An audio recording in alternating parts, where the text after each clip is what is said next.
Cam Ward. Like, do you really expect that little from Tennessee fans? I feel like, and look, I get it. This is a rabid fan base. Tennessee has a crazy fan base. I love the Tennessee fan base, obviously. I consider myself a part of it, and I always have my entire life. Yes. So I can empathize with you who are not Tennessee fans, who live here and have to deal with the chaos all the time, deal with the craziness all the time. Sure, fine, whatever. But two wrongs don't make a right. Lashing out and creating some narrative of like, oh, wow, like I'm sure you guys are just going to want to be the starter, don't you? No one wants that. No one you should be listening to wants that. I know.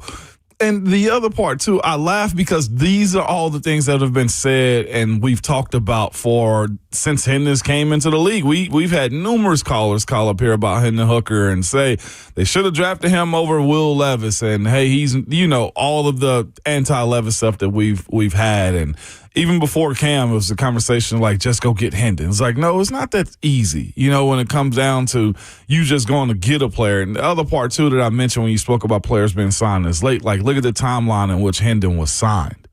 I guess we could even start asking more questions. Well, why do you need a fourth quarterback, too? Like, is Cam healed? Those are the type of questions that I would want to know on why this signing was made. Will Cam start off OTAs, minicamp, throwing the football around?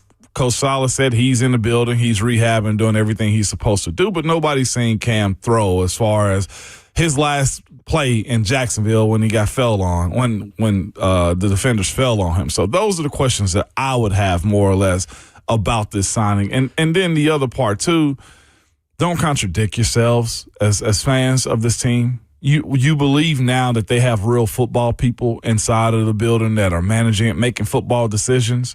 Don't contradict yourself and saying, and they're just pandering to Vols fans or this is just for PR. I think it's a little bit more than that. Hendon can sling the football around. He's gone to a place. Have a building too. He can. He's a fourth quarterback. And that's it. Like, I think when you look at this team quarterbacks-wise, you look at Cam Ward, Mr. Trubisky. Whatever happens after those two, if Will Levis makes it through the draft and is on this team for OTAs, the competition component of those two dudes going back and forth, I think will be super unique. I do personally think it's fun for our entertainment on the radio and just talking heads around this city. I will play in that pig pen, Will, and just watch the performance of each one of them because neither one of them's lived up to what we thought they would be. I mean, the Mike Bergonzi and Chad Brinker have been a part of organizations who have four quarterbacks in training camp often. Yeah. I don't think the Hendon Hooker thing really tells us anything other than the fact that they wanted another arm, and this was the guy that made sense. Yeah. And, I mean, skill set-wise, he can do a lot of the similar and same things that Cam can do. That's what you look for. As athletic quarterbacks that can throw good deep balls and vertical routes down the field. So, I mean, he's an option to compete for backup quarterback along with Mitch Trubisky and Will Levis. Yeah. I have a gripe today, Ramon. Over who or what? Something in my life yesterday that I did for the first time in about 5 years. I went for a run yesterday. Did you? You know that I don't. You know that I don't do this very much. I am more having a gripe with the people of Nashville and the people of my neighborhood, which I'm not going to dox myself here, but the people of my neighborhood more so than I do myself. I actually enjoyed going for a little run yesterday. Did a little couple minutes jog, couple minutes walk. Just again. Very sub-average level for me.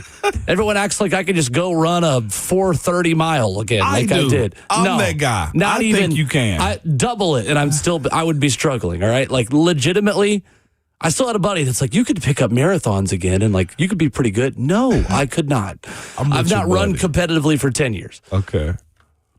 We need to have a conversation about the crosswalks in this city. Yes. You people, and I do mean affectionately, you people, since I've stopped running in 5 years, when do we decide not to stop for people at crosswalks anymore? I gave some death stares to some people after 4 or 5 cars go by. The worst part is, too, Ramon, even yesterday, multiple times, I'm standing in the middle of the intersection because one person coming one way has stopped, and then the person coming the other way, that should be your hint. Wait a minute, this is a state law. There's a person standing in this crosswalk. The car coming the other direction has let them go. I should stop as well. Just vrooming right by you. Yes. When did we stop following crosswalk etiquette in this country or in this city? When this city got busier, I tell you this all the time. It's I get ridiculous. the news alerts, pedestrian hidden crosswalk. Yes. Like, it happens all the time. Coming down to Mumbrin when we're leaving, I will add this to the effect, too. The runners also just running across the road as well. Like, there's the protection of the lines is also acknowledgement of the walk button as well. So there's that side of it too for me. Well, I've complained about this often. I'm terrified of the people that walk and run and ride bikes in this city because nobody abides by the crosswalk rules, not even a little bit. And that was one thing too, to be able to have like bike lanes. Like runners don't really get the bike lanes. Like, and again, like I'm not even in a crowded area. This is basically a neighborhood that I'm running in. And there's a couple crosswalks in it on some busy streets around this neighborhood, and just people know. They even have the big yellow sign next to it, pointing. Crosswalk here. Yo, what? We need to stop at crosswalks. This might be my phrase that I say at the end of the show. It's like you say, your Twitter fingers to mic are always hot. Like I might have to work something into like, and stop at crosswalks. I'm here for it. I am going to start this movement if it's the last thing I do before my movement is hindered by me being hit by a car. So you know, if I'm going to start running again, like I'm going to need y'all to stop at some crosswalks. So it's been 5 years since I like actually ran at all. And in those 5 years, y'all have gotten worse at stopping at crosswalks. Welcome to the club, We as Nashvillians man. should be better. We need to be a whole lot better. Man, by the way, I saw a lady yesterday in Hendersonville. No crosswalks in the city, okay? She was waiting to cross the road, and it was an older lady. I felt so bad for her. If I could have stopped traffic, probably should have. Yeah. And just let her walk across the street. Like, you got to know where to cross the road also. Yes. You can't cross the road at a corner at a like at a I'm a on bend. the white lines. Yes. I'm on the white lines. It was I've openly complained about this for a long time, especially when you get all of these alerts about pedestrian hit at crosswalk again. That's right. It happens often. And then let me gripe real quick about the people in the country, like around this area that we live in. You big truck drivers, and I'm one too.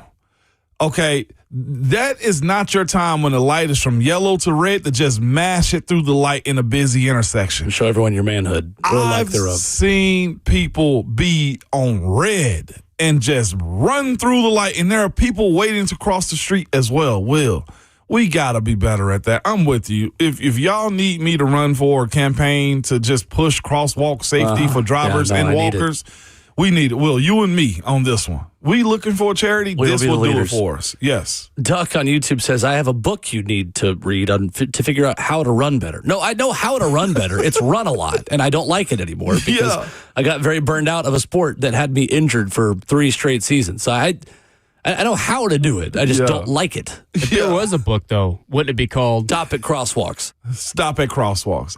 Hawk, you were quick with that. Yeah, well, a little too quick with that one. He kind of like preempted what he was about to say, so I just was like, you know what? I'm just going to record what he's about to say. I'm going to be real with you. You work fast right there. You work really fast right there, Hawk. And I'm proud of you for that one. Thanks. What's the name of the book again? And Stop at Crosswalks. And Stop at Crosswalks. Okay. Is the and necessary? That was volume 2. The first one is Stop. The second one is Stop at Crosswalks. And then volume 2 is And Stop at Crosswalks. Live for the 104.5 The Zone 3? Circus Sports Studio, Kentucky's largest sports book can now be found at Circus Sports at Kentucky Downs. What else did we learn yesterday about the Titans' moves? I think there's one that may mean something significant for one specific Titans player that we'll talk about next. Stop at Crosswalks.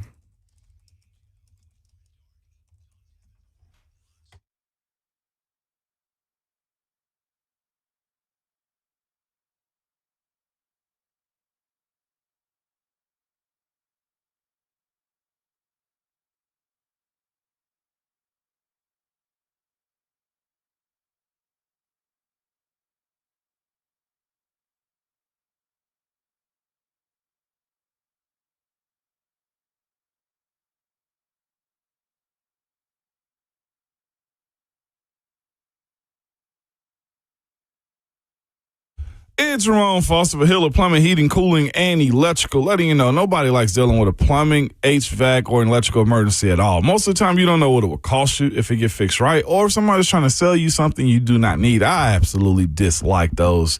Let me tell you about something else we have. Like, no, I just called you for a plumbing issue. I don't need you on top of my roof when that's not what we're doing today, okay? But again, Hiller, when you call them, the experts are going to solve your problems quickly. And the price you tell is the price that you'll actually pay, with no surprises or hidden fees on your bill at all. They've been in business for over 35 years and are family owned and operated. Their techs are very professional, experienced, and trustworthy, and are all background and drug screened as well. And when they're on their way, you'll receive a photo of the tech and a link to track them in real time, so you're not sitting around wasting your time. They believe in this: happy you'll be, or the service is free. 100% satisfaction every single time. Either they'll fix whatever you need done on your home, or simply just give you your money back if you're not satisfied with it. To learn more about Hiller, to book with them like I do, simply head over to happyhiller.com.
Ramon Will on 104.5 The Zone, 615-737-1045 the number.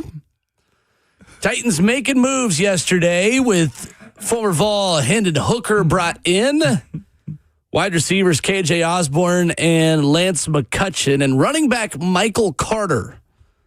Ramon, what move was most interesting to you yesterday? It was the Hendon one, just based upon Will Levis and Robert Sala's, I guess, offseason comments about Will Levis being a part of this team and on the roster. And I think when you look at Mike Borgonzi as well, and I do look at these type of situations and with this new management of being a part of it, meaning Borgonzi, Sala, Reggie McKenzie, Chad Brinker, the entire group, right? I look at them and say, okay, well, these type of moves I think this fan base would have laughed at under the last regime or the regime beforehand. And I wonder how this fan base is taking these moves. This isn't a, hey, you went to one particular school, so we want you inside of our team. It don't happen like that. I'm sorry, but it definitely doesn't. Pittsburgh didn't really bring in a lot of Pitt players. It's just a matter of this. There's 160, 180 plus Division I schools on top of all of Division II and undrafted guys that come from unknown places, right? And you just got to find guys that match what you're looking for. I think you summed it up perfectly when you talked about what Hendon Hooker was capable of. After Mitch Trubisky, that's the other part as well. Mitch was brought in on a veteran deal. And I look at Hendon as, hey, you got to have that third guy either for practice squads, also to mimic opposing teams' quarterbacks as well during scout team stuff. But not only just that, if you do get an opportunity to get a cheaper quarterback for 2 years, Hendon fits that mold, to be quite honest with you. Will Levis does too. The only difference to me is Will Levis comes in with baggage more than any other quarterback on this team because he was at one point in time the opening day starter. Which means he also has the most value. He does. You of think any of the other quarterbacks other than Cam on the team? You think so? I think his value compared to Mitch Trubisky and Hendon Hooker, yeah. Well, Mitch also comes in as a first round pick as well. Well, that doesn't matter anymore. He's just a backup. Yeah, he is. But the way I look at Will Levis, I actually think he has the most baggage for bad news. To be quite honest with you, sure, but he's got the most positives. He's got the most positives. Yeah. No, more than Mitch Trubisky. Yeah.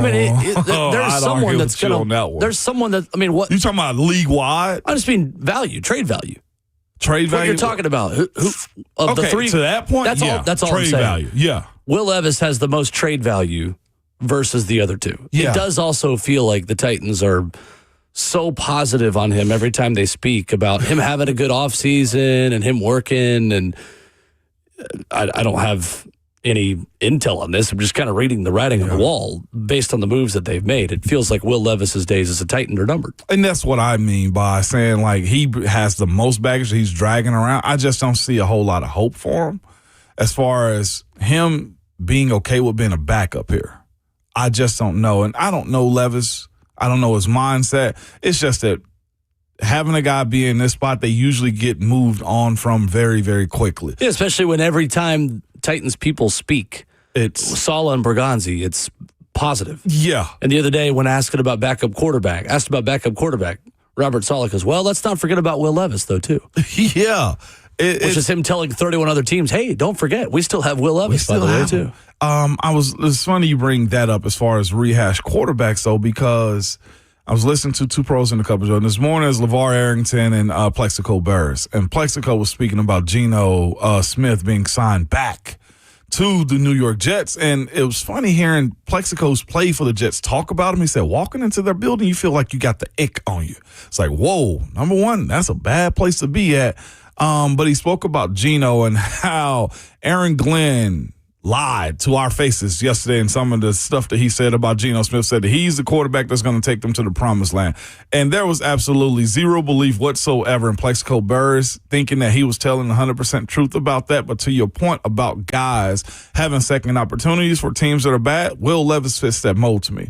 I would like to see him, to be quite honest with you, go to a place like the New York Jets to where he can be in a half a competition, pull a Daniel Jones type scenario, and if Geno goes down, Will Levis gets an opportunity. That, to me, is where I see a trade opportunity for them, unless they go get Ty Simpson earlier on. Yeah, I don't know, though, if he's played enough to already have a Daniel Jones-level resurgence. he's a lot younger than Daniel Jones was in the league. This is true. This past year when he kind of had his renaissance. Mm-hmm. To me, he's more like Mac Jones. He's more like Mac, but even Mac still got an opportunity. Yeah, he did. That's my point. But I agree. Through injury. I don't disagree with you on that. I just think that when he does get that opportunity, he's closer to Mac Jones being a fine backup that can come in and maybe, I don't know, like be a 1B somewhere that needs him. I wasn't saying he was going to do what Daniel Jones did. Okay. I'm saying that he presented with an opportunity if the starting quarterback like Anthony Richardson goes out, Will Levis is ready for the moment. Okay. I'm looking at his value as going to a team, showing that you still have the talent on hand and being ready for the moment. Whatever happens after the moment is purely on Will Levis, the way I've somewhat viewed his career anyway. Given that he was given so much, being that he was given so much earlier on in his starting career, he has to go prove that he can just simply play quarterback moving forward. And to that point, to your point, I don't know if he can because his last moments were horrendous. They were. They definitely were. Jets make a ton of sense there. Geno Smith, Brady Cook, Bailey Zappi. The three quarterbacks they have in the building. That's just it. And if I was the Titans, I would continue to just dangle him out there and say, hey, come get him. To me, the quarterback move is only interesting because of the Tennessee tie. If Hendon Hooker didn't go to Tennessee, I'm not sure we'd be talking about this hardly at all, to be honest with you. It's a former middle-round draft pick who's brought in as a fourth quarterback. Mm-hmm. And I think there's still a world where Levis is still here in camp, in training camp, and you Malik Willis it and give him some good tape in preseason, and all of a sudden his value goes up because somebody somewhere else has gotten hurt. That's true. And now someone else needs a quarterback. I mean, that could have happened last year had he played in preseason. Aiden O'Connell gets hurt in Vegas. All of a sudden, Vegas needs a backup quarterback. May we interest you in Will Levis? Who is the equivalent of Aiden O'Connell who gets hurt in preseason this year? Because there's always one. So I think that's the first thing is that there is less of a backup quarterback market now than there might be in September. Yeah. Not September. August is probably the better example. So there's also less of a market for Will Levis because no one knows what he looks like. No one's seen him. So is it so important to you to get rid of him while his value is at its lowest right now? No. Or do you want him to go play a little bit of preseason football and all of a sudden he completes 8 straight passes against the Panthers 2s and now here comes a team willing to give you a 6 and a pick swap for him instead of a 7? Yeah. Does that really matter? Like, I don't know. Like, if you don't feel like he's distracting to Cam, then yeah. And Cam's a big boy. He'll be all right. To me, it's the Michael Carter move I think that's interesting. Michael Carter is a more than just a name on a jersey hanging in the locker room that you just assume is gone when the season starts. Yes. Michael Carter can make this team, and Tyjae Spears has got to be careful here. Because I think Tyjae Spears now has someone behind him for insurance if Tyjae gets hurt again. Michael Carter is a receiving back. And right now what you have is Tony Pollard is unquestionably running back 1. And you have 2 guys competing for 2 separate spots behind Tony. You have Michael Carter and Tyjae Spears in a battle to be the receiving back, and you have Khalil Mullings and Julius Chestnut battling to be the special teamer / power back. Now, there's a world you could keep 4 of them. In that case, one of them's really just going to mainly be a special teamer. And to be fair, both Mullings and Chestnut have shown that they have the ability to be more than serviceable special teams players. But Michael Carter, last season in 13 games, had 33 catches for 267 yards. In a couple of seasons in New York with the Jets, overlapping with Robert Saleh, he had over 600 yards receiving. 4th-round pick of the Jets in 2021. He's played with both the Jets and the Cardinals. 61 career games, 17 starts. He's totaled just under 1,700 rushing yards with 9 touchdowns. But to me, it's the receiving threat that he brings you of someone that can be a third down threat. To me, Ramon, it's just the Titans kind of saying, all right, like, we love Tyjae Spears. He's a good football player. We need somebody else who can be Tyjae Spears if Tyjae Spears gets hurt again. That's what I read into with that move. I do too. And yes, this is roster enforcement is what it is, to your point. Just looking at his career, though, he's always been available. He's gone to numerous different teams, numerous offenses. I know James Conner has been injured in Arizona, and he goes there and becomes serviceable, too. When you look at his career, to your point, heck, he's almost got just as much receiving yards as he does rushing yards in a reserve role that he plays across this league. And then the other part, too, for me is looking at the size and stature of him as well. He's 5'8", 201. I mean, he's a little bit thicker, but he's also shorter than I think what Tajay is, too. And the way he could be used here in a spell, it fits. The way I view this team is essentially what I was always scared of, like big coaching changes for teams. You might be fine on your team, and they're going to tell you you're fine, too, as a player. But the moves that they make around you is where you really figure out what you mean to this team. Like you said, right. Tajay's point, like Tajay's career right now is up in a limbo. His lack of being healthy for this team. And the other part, too, like the health wouldn't be an issue if he made big plays all the time. And the issue that Tajay has had is if he does get the ball in his hand, he's had an injury. If he does get the ball in the hand, then he's slipping or not maximizing everything that you want him to do. I say this often, like you have 2 years to solidify yourself as a bona fide playmaker for your team. And all of the nice stuff that a player does is cool. It's great for PR for the team and for the community. But football teams and coaches are looking for playmakers. And I'm not saying Tajay's not one of them. He's just not shown enough of it to make himself cut-proof at this point. It's not been consistent enough. It's not. We've seen flashes. Going into year 4, it's time to see more than flashes. Yes. Especially if you're going to earn a new contract here, because this is the end of Tajay Spears' rookie deal going into this season. Yes, and you brought in direct competition with him. And there may be more direct competition if Jeremiah Love is drafted. No, seriously. It points that way a little bit now. I just don't know. I just don't know if they keep. Yeah, they have to keep Tony. It doesn't hurt you to keep Tony Pollard. Not even a little bit if you draft For Jeremiah Love. Yeah. I'm not sure that's a 100% foregone conclusion if you do draft Jeremiah Love, but again, financially, the other thing that you can afford it. Other than I think almost the offensive line position at this point, they are making themselves or putting this team in a very competitive training camp too. They are. I mean, and they got a lot of bodies already. Yeah, a lot of players in this team right now. And did we speak of, we brought it up yesterday, I think you did too, Robert Saleh's want to do joint practices as well? Yeah, we talked about it yesterday. This is where going to get Michael Carter plays a part in it as well. Like, if you're not going to have Tony Pollard be a part of those live drills, well, you got Michael Carter and Tajay Spears and Jeremiah Love that could potentially be in on those games or those practices and getting the max amount of reps for it too. So, for all the mistakes I feel like in past years this team has made about, hey, do you have enough bodies? Do you have enough good bodies? Yeah. I feel like they are checking that box this year. I feel like Michael Carter has the best chance of these 4 players to make the team. Of the ones that were signed. Of these 4 players that were signed yesterday. Yeah. Lance McCutcheon, KJ Osborne, Hendon Hooker, Michael Carter. I think Michael Carter's got the best chance to make the 53-man roster. I'd throw Hendon in there. Because I don't think Levis is going to be here. Now it's a matter of do they keep 2 quarterbacks?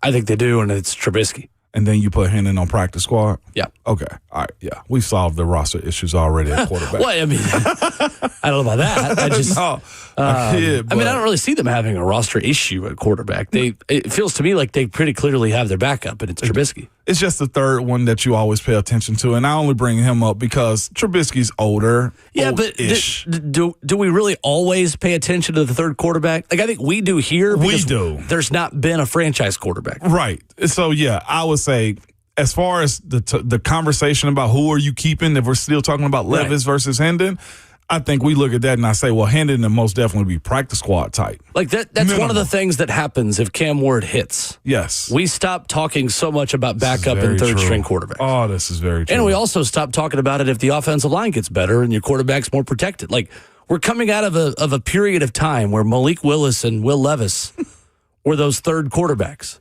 Yeah.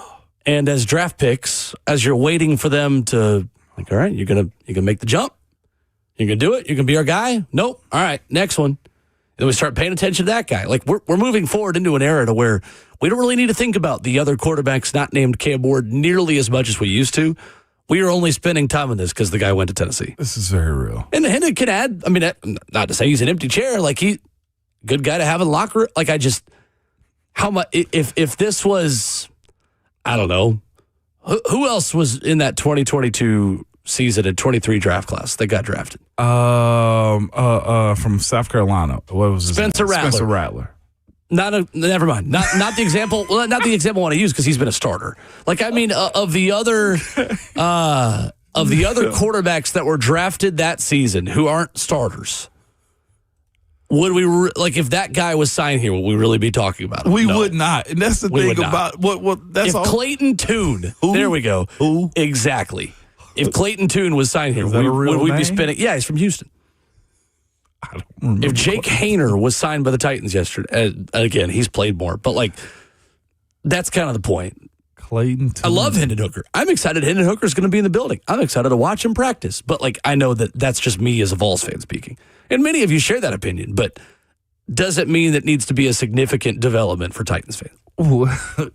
So just in the conversations right now, Hendon is not in any conversation about being a potential starter, no matter how good he Here, was. no. No.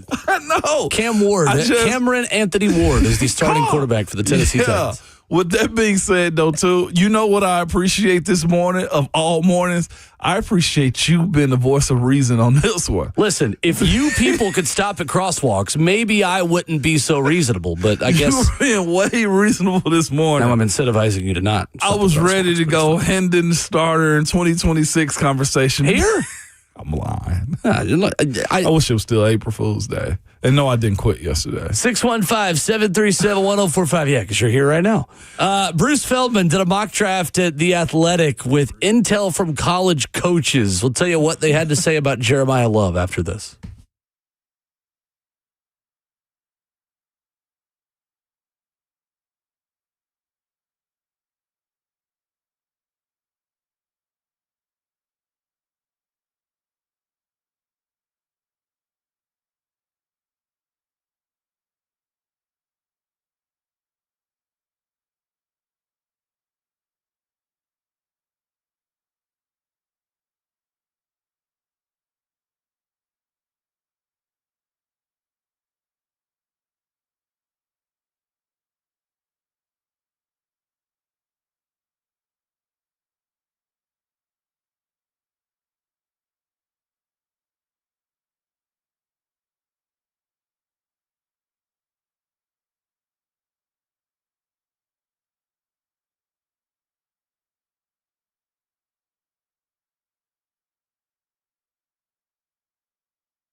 If you're drowning in mock drafts at the end of draft season, I've got one you need to add to the top of your list. As Ramon Will wraps up hour number 1 this morning, 615-737-1045. Every year, Ramon, Bruce Feldman, college football writer for The Athletic, compiles a mock draft with quotes anonymously sourced from college coaches. None of the crap, none of the agent speak, none of the smoke screens from NFL people that want you to think they're going one direction when they're really wanting to go in a completely different one. Just college football coaches saying, "Oh, that guy was incredible." Yeah. Jeremiah Love goes 4 to the Titans in Bruce Feldman's mock draft at The Athletic. And Bruce writes, in the past 2 seasons, this is something we've not talked a ton about, honestly. Right. Jeremiah Love has a combined 362 carries in the last 2 seasons. That's a dozen fewer than what Ashton Genty had just in 2024 at Boise State. Yeah, that's good for his body right there. One of the positives. Yeah, absolutely. Tread of the tires, still there. One defensive coordinator who faced Jeremiah Love is quoted here saying, "This guy is super fast and runs so hard. Explosive is the best word to describe him. He is a true home run hitter. He was the best back we've faced in years. Only knock I probably got on him is that he loves to leave his feet. He's going to have to learn to be smarter with that, but I think he is really special." A Big Ten defensive backs coach says, "I think he's probably the best player in this draft. He's outrun some 10-5, 100-meter guys on some of those long touchdown runs. And I think he has the right mentality." Feldman also writes, just himself in this, says, "Notre Dame coaches thought he could legitimately play wide receiver if he wasn't so good at running back and the best in pass protection of this class." Ramon. I love it. No pun intended right there. What I'm getting from this is he's special. Now, curating his talents for whatever team he goes to, specifically if it's the Titans, is going to be the challenge. When a player comes in my personal opinion, with this type of fanfare, the Reggie Bush effect is almost what I want to call it. Like, you know what you're getting yourself into. This guy's won every 4 to 5 years is what you're getting out of Jeremiah Love at this point. It's on the home team that drafts him, the Titans, to make this right as well. Because, again, Notre Dame's not a bottom-of-the-barrel school. I look at this team as they are tier 1 when it comes down to talent and production, and Jeremiah Love is a part of it. You're telling me he's a home run hitter. He can also catch the ball, and he's also good in protection. Brian Daboll's got a hard job of facilitating an offense that fits him. Now, the other part, too, that goes into it is how often are you going to be using? Like, workload isn't something I think that's been a part of his game since he's been at Notre Dame because of Jadarian Price, them sharing reps and stuff like that. It, to me, is going to be, how do we minimize this position as much as we do if this guy's as important to his college team as he was? The justification of taking him at 4, I think, is easily made here. It is. I don't question him, per se, when it comes down to position or value of the pick anymore. It's just that the NFL tells us that this position, you can find it almost anywhere else. Do I believe in it sometimes? Yeah, but then you find yourself in a situation where you got to Saquon Barkley, or you find guys like Jahmyr Gibbs. I think we're having more of that conversation than anything else. Jahmyr Gibbs has been pivotal to their ability as far as the Detroit Lions to be very good with Jared Goff, the offense being unpredictable, and having a home run hitter as well. I saw him up close in person in 2024. Jahmyr Gibbs just absolutely wrecked the Tennessee Titans, so I know what that position means. But surrounding him with more talent, I do think has to be a part of this equation too. And how will Dable end up using him in between the tackles? Or will he motion him out to play wide receiver? If he's this good at wide receiver, it would be flagrant not to treat him like, to our conversation, the second or third option when it comes down to it. He's the option. Day to day. I mean, like from play to play, series to series too. And also the being unpredictable in how you use him too. Yeah. I mean, you have nothing you're telegraphing when Jeremiah Love's on the field. You can get the ball to him in so many different ways. And the only reason I bring it up is being able to utilize that and not being overwhelmed with it too. I'll use a college reference. I think Coach Kim Call was overwhelmed with the amount of talent she had for the first time. at the University of Tennessee with the Lady Vols. Well, Brian Dable's done this before. I know, but seeing got it the here job. for the Tennessee Titans and having a young quarterback in Cam Ward being able to handle it as well. Like, there's a lot of moving parts around the execution of Jeremiah Love. Of all the problems we could have on offense this year, Ramon, though, being overwhelmed with so much talent is something I would love to say about this team. And even if you add Jeremiah Love, I still don't think you're overwhelmed with too much talent. Don't. No. Okay. No, because you respectfully, Calvin Ridley's still your wide receiver, too. This is true. Absolutely. And we don't know what Calvin Ridley is at this point in his career, coming off of a big injury, a player that was not setting the world on fire when he did get hurt last year. Yeah. And that's just what we saw in limited context of him on the field. A lot of passes that you wouldn't call drops, but you would also say, hey, guy that's the number one receiver probably needs to be catching those. Like, That's very true. what does that look like now? And then coming off a big leg injury. Yeah, for sure. I want to say real quick what he says about Sonny Styles here, though, before we wrap this up. A Big Ten running backs coach, which, by the way, he's got Sonny Styles going 5 to the Giants. Bruce Feldman does. Says, on the film, he's massive. They just stuck Sonny in the middle and let him roam. He was really good and he can fly, but you didn't feel him as much as you did Arvell Reese. A Big Ten offensive coordinator says he's a beautiful athlete like he was created in a lab. He looks like a power forward. I just can't believe he was a safety. But you see that frame and that closing speed, it's impressive, man. He's not the same kind of player Arvell Reese is. He doesn't have that kind of violence to his game, and I don't know if he's that instinctive out there. Fascinating. 2 coaches' opinions anonymously, but the thinking on Sonny Styles, freak athlete, long, incredible what he can do at his size and his frame, but not quite Arvell Reese level. And these coaches love Arvell Reese. They have him going 2 to New York. See, and also everybody's now loving Arvell Reese's tape that he's putting out with the bend and everything, too. Have you seen the bags drills situation? Is he doing more bag drills again? Yeah, he did. He sped it up. Exactly as we thought. Okay. He sped it up. Now everybody's loving his movement. There you again. go. I've not seen that. That was fascinating from the Sonny Styles side of it, though, too. Like, I never looked at his tape when I've seen it and thought not physical, the way this coach is describing it. Sure. Coming up, Tennessee basketball adds a big addition in the transfer portal. We'll tell you what you need to know about him coming up next.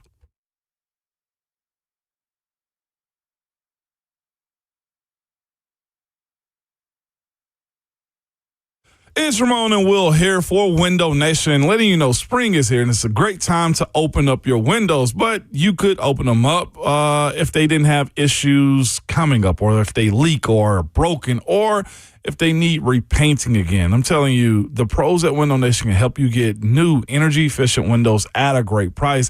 And right now, Window Nation's the more you buy, the more you save sale is going on right now, Will. It is, Ramon. You can save up to 50% off all the windows for your home. You can also get them with 0% interest financing for 5 years. Experts say that windows retain 80% of their value, and Window Nation's installation crews finish the job in 1 day or less, so you can enjoy the rest of the spring and summer with minimal disruption. So take advantage of Window Nation's the more you buy, the more you save sale, and save up to 50% off all the windows for your home by going online at windownation.com. You can get them with 0% interest financing as well for 5 years. Window Nation online at windownation.com.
Just before 7:02, good morning live from the Circus Sports, the Mid-Kentucky Downs studio. I'm Justin Hawkins. Busy day for the Titans yesterday, making 4 depth signings to the roster, all made official by the team, starting with wide receiver KJ Osborne, a 5th-round pick in 2020 to the Minnesota Vikings. Osborne has 1,902 receiving yards split between the Vikings and Patriots in 4 seasons and hasn't played a game since 2024 as he was on the Falcons practice squad last season. Then the Titans signed quarterback Hendon Hooker, a 3rd-round draft pick in 2023 to the Detroit Lions out of the University of Tennessee. Hooker played in 3 career games, totaling 62 yards passing in 2024, and has since spent time with the Panthers and Jets on their practice squads. The Titans also signed running back Michael Carter's entering his 7th NFL seasons, total 61 games played, 1,692 rushing yards, and 9 touchdowns in his career. And lastly, the Titans signed wide receiver Lance McCutcheon, who spent time with the Titans last season after previous stints with the Rams, Texans, Jets, and Steelers. And in Tennessee men's hoops news yesterday, Belmont transfer guard Tyler Lundblade's committed to Tennessee per On3 Sports reporting. Lundblade averaged 15.6 points per game this past season, shooting 43% from the field, 40.6% from the three-point line, and 93.4% at the foul line. For all your foundation repair and waterproofing needs, you got to go to USSTN.com. Breaking news at once on your home for the Titans and Vols. This is 104.5 The Zone.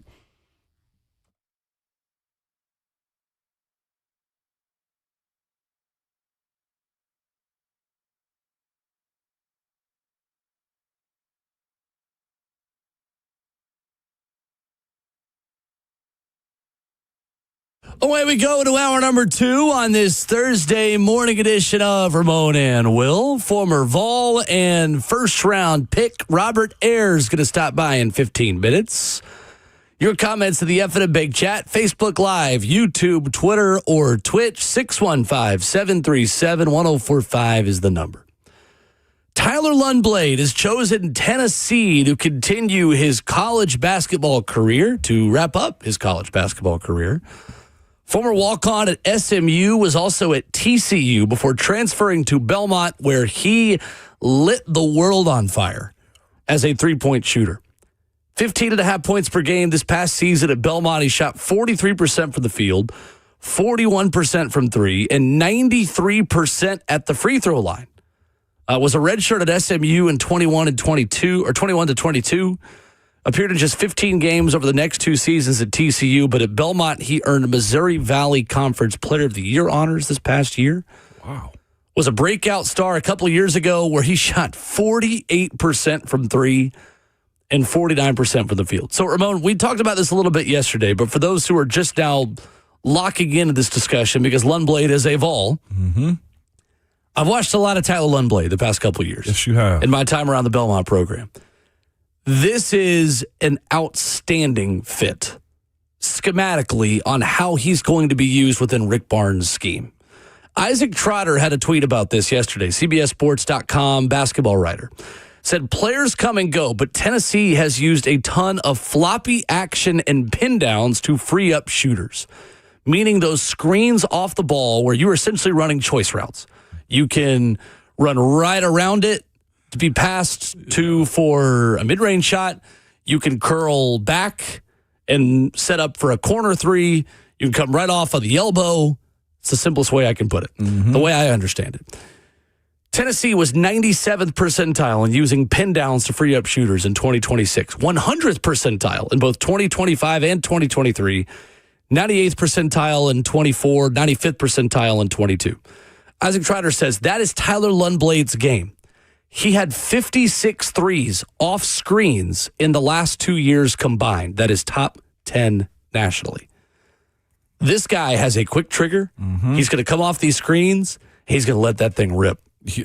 And he's going to make a lot of threes for Tennessee in 26 and 27. I didn't make it over to any Belmont games to watch. I saw a couple of them on TV and stuff like that. I know you, as you mentioned earlier, have been intimately into watching them because you covered their games. I saw his highlights on social media yesterday. I would ask y'all to just type in his name, Tyler Lundblade, okay? Yep. And you'll see exactly what we're talking about. It's the one thing I thought this team was missing this past year as far as having a dead-eye shooter. And not just that, he's a guy that shoots with a hand in his face. He can shoot on the move as well. I thought when you looked at Jacoby and Nate and Bishop Boswell, they had to be set shooters.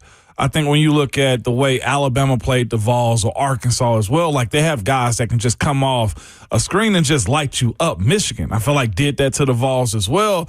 And as much as we as fans, or I've seen fans, I don't complain about it anymore, talk about how many threes teams shoot. I will tell you guys this. That is the one component in watching games, just momentum swing in the other direction. You have to have this a part of your game. I know we like slowing it down and going into the paint and stuff like that, but having a guy like Tyler Lundblade on your team changes the way your team is defended against. It changes the way you look at being behind in ball games as well. And it also changes the way your team gets ahead. Just in general, having a shooter, and I mean a pure shooter, is a difference maker. And I don't know if we've had one. Zakai turned into one. Dalton Connect, yeah, I give him that. But he was so much more. He was a 3-level scorer. Yeah, he was. Mm-hmm. And you look at Chaz as well. Chaz had some lows. Chaz was a pure shooter. He was a pure shooter, too. I don't want to disparage him, but like Chaz Lanier. Looking at the way the Lundblade comes off the screen and is not afraid to just light it up, that to me is exciting. I see why the Vols are on him quickly. I can also understand why he also on the other side of this wants to play in the system, because Coach Barnes, as long as you're playing defense the way I've understand it, a green light ain't a question to him. Let it fly. It's the way the way he operates as a coach. And the defense part is going to be the question. Yeah, for Tyler Lundblade, how much can he guard his guy in a way that allows him to stay on the floor to make those threes? I'm interested to see how the rotation fits together in the backcourt for Tennessee, because Bishop Boswell is going to start somewhere for Tennessee next season. Is it at point guard? Probably not. He's probably your starting 2-guard again. So are you playing Bishop Boswell and Tyler Lundblade together? Lundblade is 6'5". Yeah. He's not one of these smaller three-point shooters. Like projectability, I would say, for him to the NBA, because he is 6'5". He's a little bit bigger. Right. But what does that mean for the rest of the rotation? Because if you have a point guard, you have Boswell, you have Lundblade. Are you going 2 bigs again? Because you have enough bigs to maybe go. I mean, at this point, I'd say it's either Cade Phillips, JP Estrella at the 4 and 5, or Jalen Carey and JP Estrella at the 4 and 5. The way the roster is currently constructed today, is Dwayne Brown ready to take the next step and be that starter? Let's say that's your 5. Point guard, insert name here, whoever they get in the portal, because they're going to go get a starting point guard in the portal. I can almost guarantee you that, because it just makes sense, right? Like, you need experience. You need somebody that can run the offense. They kind of struck out on their 5-star point guard they wanted in high school. I don't see Troy Henderson being the starting point guard. So if you went and got a portal point guard, Bishop Boswell, Tyler Lundblade, Cade Phillips, JP Estrella, who's the guy that can go get to the rim and drive and score at the basket? You're kind of probably asking Bishop Boswell and your point guard to be that guy. That's an interesting fit. Like, Bishop Boswell is a catch and shoot guy as well. I Ramon, you heard me say all year, I want Bishop Boswell going to the basket more. Right. Yes. And I feel like he has more of an ability to be a 3-level scorer than maybe he sometimes gives himself credit for. I agree. But that is a team that doesn't have that slasher, if that's your 5. I almost wonder if Bishop Boswell and Tyler Lundblade kind of rotate in and out together a little bit. I don't think it's a foregone conclusion that Lundblade's playing 30 to 35 minutes a game as a full-time starter. I think he could be the kind of guy that is 6th man of the year category for Tennessee coming off the bench. Yeah. It is someone that in situations where you need somebody to go in the drought, or you need him to give you 8 good minutes, and hey, just let it rip, brother. Like, here we go. Right. I don't know. I'm interested to see how all the puzzle pieces fit together. And that's assuming that guys like Estrella still want to be here. Yes. Assuming that Cade Phillips, like, you truly never know who is going to transfer at any given time. Because it's the teams. Other teams have needs too, and other teams will pay more money than just the way the Vols might look at it. Guys, like, we'll just retain you. It might even reduce your salary by $100,000, whatever the case may be. I said in our YouTube chat too. Zach brings up Samto Cyril, also from Arkansas. He's gone. That's committed. So no, he's not committed, but Arkansas. Oh, Arkansas. Yeah. The reporting on Cyril from Georgia is Arkansas team to watch. I don't Tennessee wasn't named. Tennessee wasn't named. I mean, you never know. Like, maybe they come in late, but Tennessee fans have kind of attached themselves to that because he's very similar skill set wise to what Felix Okpara gave them this year. Yeah. I think Cyril's probably going to Arkansas. This is tough right there. It's going to be fascinating to see what they do because I didn't think about it in that context, Will, as far as the Vols having just, one up top, four flat, and just saying, go get a bucket. Who's going to be that guy on this team? I think you had that, of course, if you needed it from Nate. Jacoby did it also. Chaz Lanier. And if you find Dalton. a point guard that can beat somebody off the bounce and get to the rim and create their own shot, then, yeah, that solves this problem. But right now, you kind of have two players who I think are best in the offense as spot-up shooters right now in Boswell and Lundblade, kind of occupying similar roles. Yeah. The Vols also linked to a Troy forward as well. That's more Thomas of a Dowd. Right. And that'd be more of a wing, the way I understood it just from reading about him yesterday, a little bit more of like a big wing in some ways. They got to go get a guy. Now, the good thing they have this year, I guess, depending upon what they got to pay guys to be retained, and I'm not sure if that number is going to be high. So you remove Jacoby's salary. Nate's gone. Can we just say that? I know we played the game. I'll be shocked if Nate Ament is playing for Tennessee again next year. So the Vols are essentially in the conversation of having $5 to $7 million, I guess, in NIL. I mean, there's talk out there that they could have more to spend. I mean, I think you just assume that these things go up every year. They're going to have more to spend for this upcoming roster than what they had for this past roster. I know this. They won't have to pay a crap ton of money for the ladies' Vols side of this thing this upcoming year. Why do you say that? Just because. They've got to replace the whole roster. I think they're paying more for the Lady Vols roster. I hope not. No, you can't do that. Other than the young freshman All-American. Well, I mean, you're not giving Olivia Edwards. You're not giving Kim Caldwell much of a chance to succeed if you're not giving her more money. Like, I think you have to. We got to have a medium conversation about her at some point about what last year's investment was. Yes. I mean, you've lost essentially every All-American recruit that you had last year as far as freshman goes. I mean, more than just all the All-Americans. You've lost everyone. You've lost everyone. There's no team.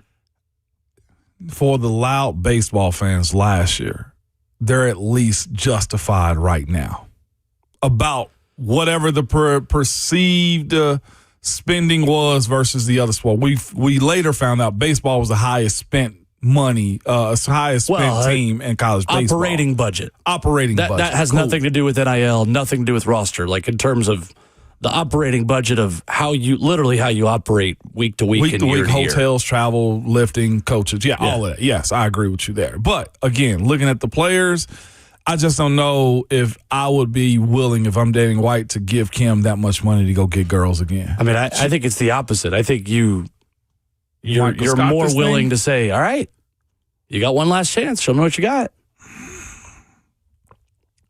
That's the reason I'm not in management at the University of Tennessee. I would tell her to work with less on this one moving forward. And I'm probably just emotional about it. That's what it is. A little bit. Yeah, okay. I'm a little emotional. I think part of it, though, too, is it's not necessarily Danny okaying things. It's Danny's, and again, oversimplification. It's not just Danny. It's the whole athletic department's ability to get spenders to spend for Kim. Like, I don't think it's necessarily just the rev share. I agree. Like, who can you facilitate deals with in the NIL world that can pay the money that's not yours? Like that, I think that's probably closer to reality because the rev share only takes you so far. Who else at NIL is going to bridge that gap? It's interesting times for Lady Vol basketball right now. Because especially when you consider the amount of money the other programs need to also kind of take another step because Lady Vols weren't the only team that kind of disappointed. And it's got the best history, though, too. Baseball's mid-season, and they're disappointing right now. And they've got an $80 million stadium. You spend all that money to build them a palace and then not put a good team on the field? No. Can't say that you're never unbiased in this approach. I love the fact because you're like hitting. I think I am being biased. I'm on the fan side of it right now, though, too. And I'm just thinking to myself, like, my boy's cooking right now. Like, yeah, you have to pour in. And I'm like, no, don't pour into it. I don't think it's as simple as Kim Caldwell goes to Danny White. Hey, I need this much money. Danny gives it to her. I think it's more who are the money makers that are invested in that program who you can convince to give Kim Caldwell money.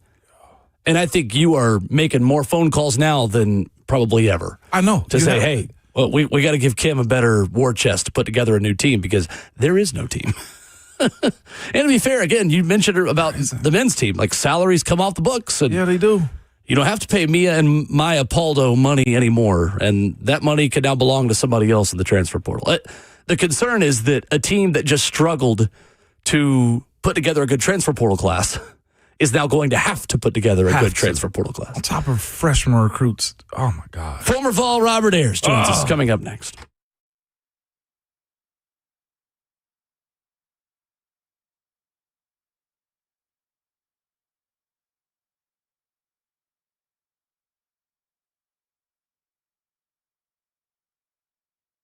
It's Ramon Foster for United Structural Systems. Good people, man. They are your local foundational waterproofing experts. They live here, they work here, and they understand exactly how Tennessee soil, the weather, and homes behave. They've been serving homeowners across Tennessee for over 30 years, since 1994, y'all. With more than 30,000 local homeowners have trusted USS. That experience means they've seen every type of problems our homes face.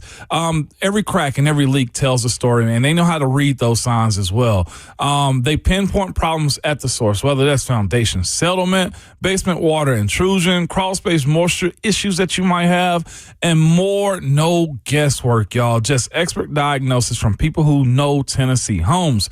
And their engineering, man, their solutions are built to last, man. The repair solutions are engineered to stand up with our local conditions. I mentioned that before. We live in a region of America, man, where we get rain, we get snow, we get heat, we get all kind of everything, man. But not just on top of that. They got an A+ rating from the Better Business Bureau.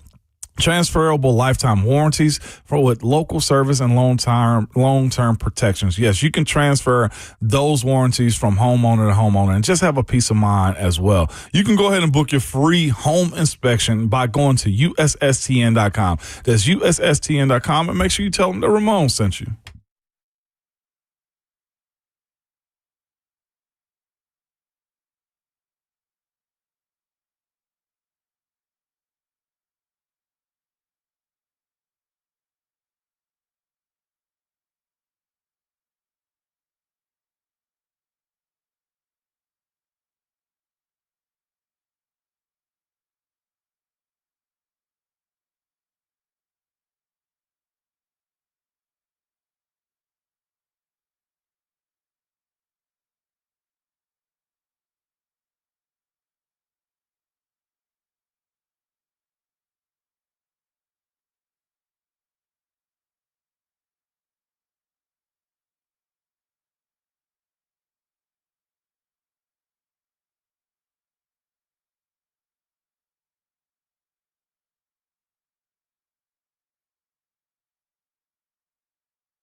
Hour number 2 on your Thursday morning edition of Ramon and Will.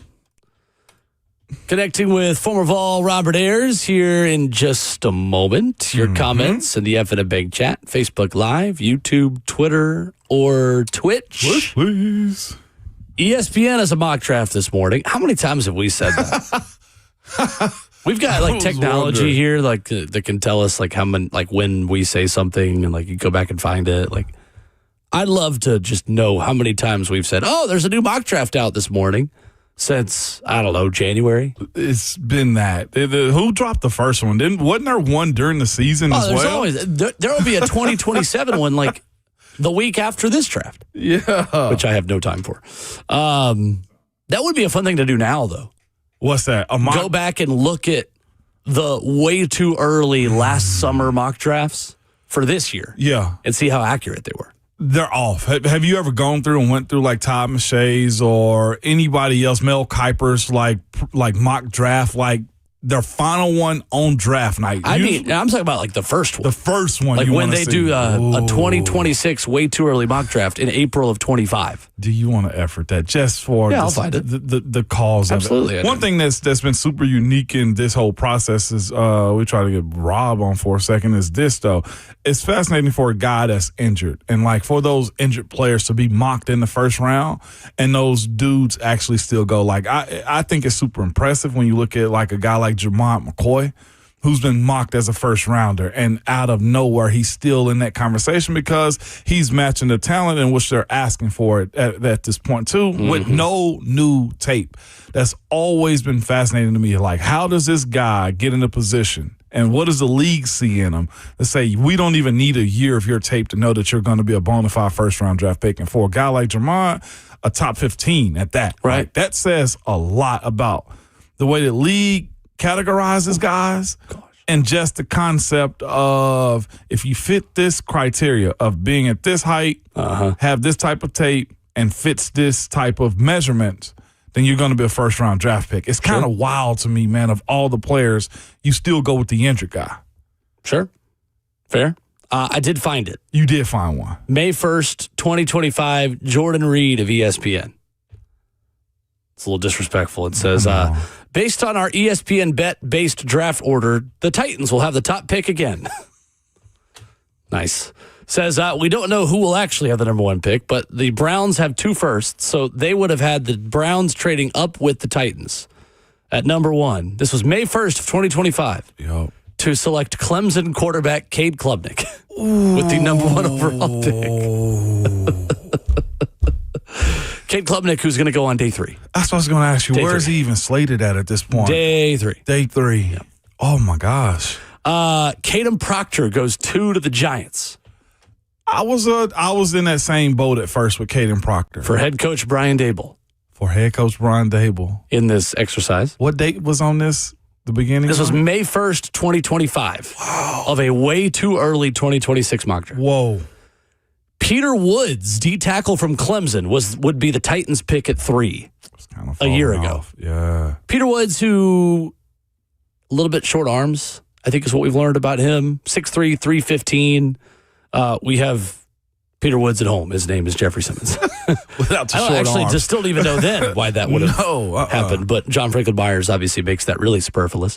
Lenoris Sellers goes 4 to the Jets in this exercise from Jordan Reed. Lenoris Sellers is going to be the quarterback at South Carolina this year. Yes, he is. Caleb Downs at 5 to the Browns. All right, there's a hit. Okay. There we go. Okay. Isaiah World, tackle from Oregon to the Raiders. Is he even in the conversation? I want to say he's going back to school, actually. Yeah, I didn't see him on the Oregon prospect list right here. Downs is his last name? No, Isaiah World. Yeah. Yeah, no, he's back at No, he's coming out. Yes, he is. He did do Senior He tore Bowl. his ACL. I think. Did he? I'm looking right now. Tore his ACL. All right, so that one probably could have been a hit had he not torn his ACL. Yeah. Isaiah World. My apologies on that. There's so many tackles that we're still wading through as this process continues. The rest of the top 10, Ramon, none of these guys are top 10 picks. None of them may be even first-round picks. One of them might be. Who you have? Garrett Nussmeier goes 7 to the Rams. He's day 2. in May 1st, 2025.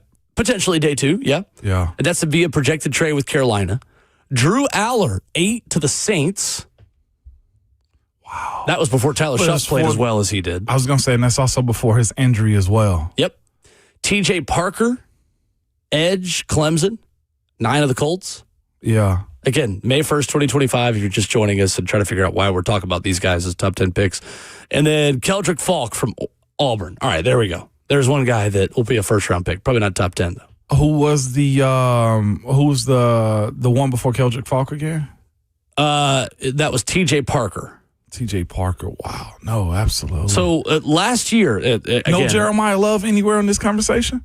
Jeremiah Love, let's see if they even have him as a first-round pick. Yes, 17th to the Bears. 17th to the Bears. Is when they would have had him. Love that. Yep. Bears would absolutely have loved that one. Mm-hmm. Where's Ruben Bane? Do you see him as well? Ruben Because Bane he was Jr. pointed to the Titans. I'm talking about early in the during the season. He was not projected to be a first-round pick at that point. He was last not. May. Oh my gosh! But he was after he single-handedly beat Notre Dame. Yeah, he did. Pleased to be joined this morning by former Vol and former first-round pick Robert Ayers this morning, talking NFL draft, talking a little bit of Tennessee Pro Day with those guys showcasing their skills earlier this week. Rob, what's up? Good morning. Morning, Rob. Good morning, fellas, man. What's going on with you guys? Not much. Jermon McCoy lit it up the other day, Rob. A really good performance, under 4.4. How do you feel about his pro potential as someone who had major injury question marks and may have put some of those questions to bed earlier this week? I think highly of Jermon. I got to know him at my time at Tennessee, man. He works at his craft. It was unfortunate for him to get hurt the way he did. You know, he's a workaholic, and when he got hurt, he was working out, training, and it's tough. But there'll be a lot of questions about, his health and why he didn't play. But I advise people not to overthink this one. He's the real deal. I mean, I think he went and showed his fluidity. He went over there and ran fast. He's strong as an ox. I mean, he makes plays when you try him. So, I mean, you look at a guy that went to Arizona, people question him. I think his name Will Howard from Michigan. Will Johnson, yep. Will Johnson, that's his name, sorry. People talked about him and had question marks about him because of his injuries, and he was one of the better corners and one of the better rookies last year. So I think Jermon fits in that mode. Don't overthink this one. Watch the film, see the skill set, and he'll be a great corner in the league for a long time. We're talking about Rob Ayers this morning, former first-round draft pick, and VFL also. Rob, you've gone through this process earlier than I did, of course. I mean, I had to wait over. Nah, I'm joking. But with that being said, when you're pegged as one of those guys that can go high in the draft, and you were as well. You gave me some of the stories, man, that, hey, Kansas City said this, and the injuries and the storylines, man. If you could just walk us through that pre-draft pressure, I guess, and just how you manage your emotions on all of the things that you hear for these guys that are first-round draft picks. Man, when you're going through it, for me, it was crazy because, going into senior year, I didn't start as a junior. I led the team in sacks, TFLs, and tackles for D linemen.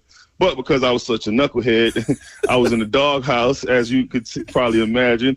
But our senior year, I worked myself, became a captain along with you, and did some good things. So going into that senior year, I really wasn't on much of a radar, but, I kicked some people's butt, some high-profile guys, down in college. One Senior Bowl MVP, defensive MVP, went down there and showed I can rush the passer, and then had a good combine. So it was an interesting process, just always having an underdog mentality, and something you could speak to, too, because, you played 11, 12 years and with that mentality. So that was what my process was like, just proving people wrong, proving people that I can rush the passer, and different things like that. And then on draft day, it was emotional. Me and you joked about it because here I am, stressed out about going from the 4th overall pick all the way down to the 18th. And it's like, how can you be mad? But man, when I was in tears a lot, locked myself in the bathroom a few times because teams telling me this, and I thought I was going to go to San Fran, and then I thought I was going to go to Denver at 12, and then this and then that. And so it was a roller coaster. But, when they called my name, it was beautiful. I was excited.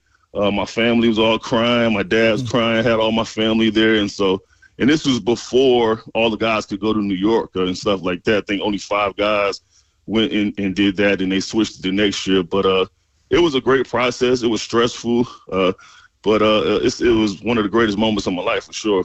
No doubt about it. Man, you've been high on Joshua Joseph for a while. I feel like we hadn't talked a lot about him and his process because I feel like he can sneak into that second or third round phase of this draft this year, man. What have you learned about him and how he's kind of curated himself with Rodney Garner as his coach and you as well while at UT? Man, Josh can go, man. Josh can go. I know last year he probably didn't produce the way that he wanted to. A lot of things in-house that were happening that some were out of his control, some were in his control. But it was a lot of things that didn't go well for him. But, man, he can go, man. He can play. He can reduce. He can bend. He got, super long arms. I didn't see what he ran yesterday. I didn't get those times. But I know he can play, man. I know he'll work. He's a great teammate. You know, he became a leader of that unit.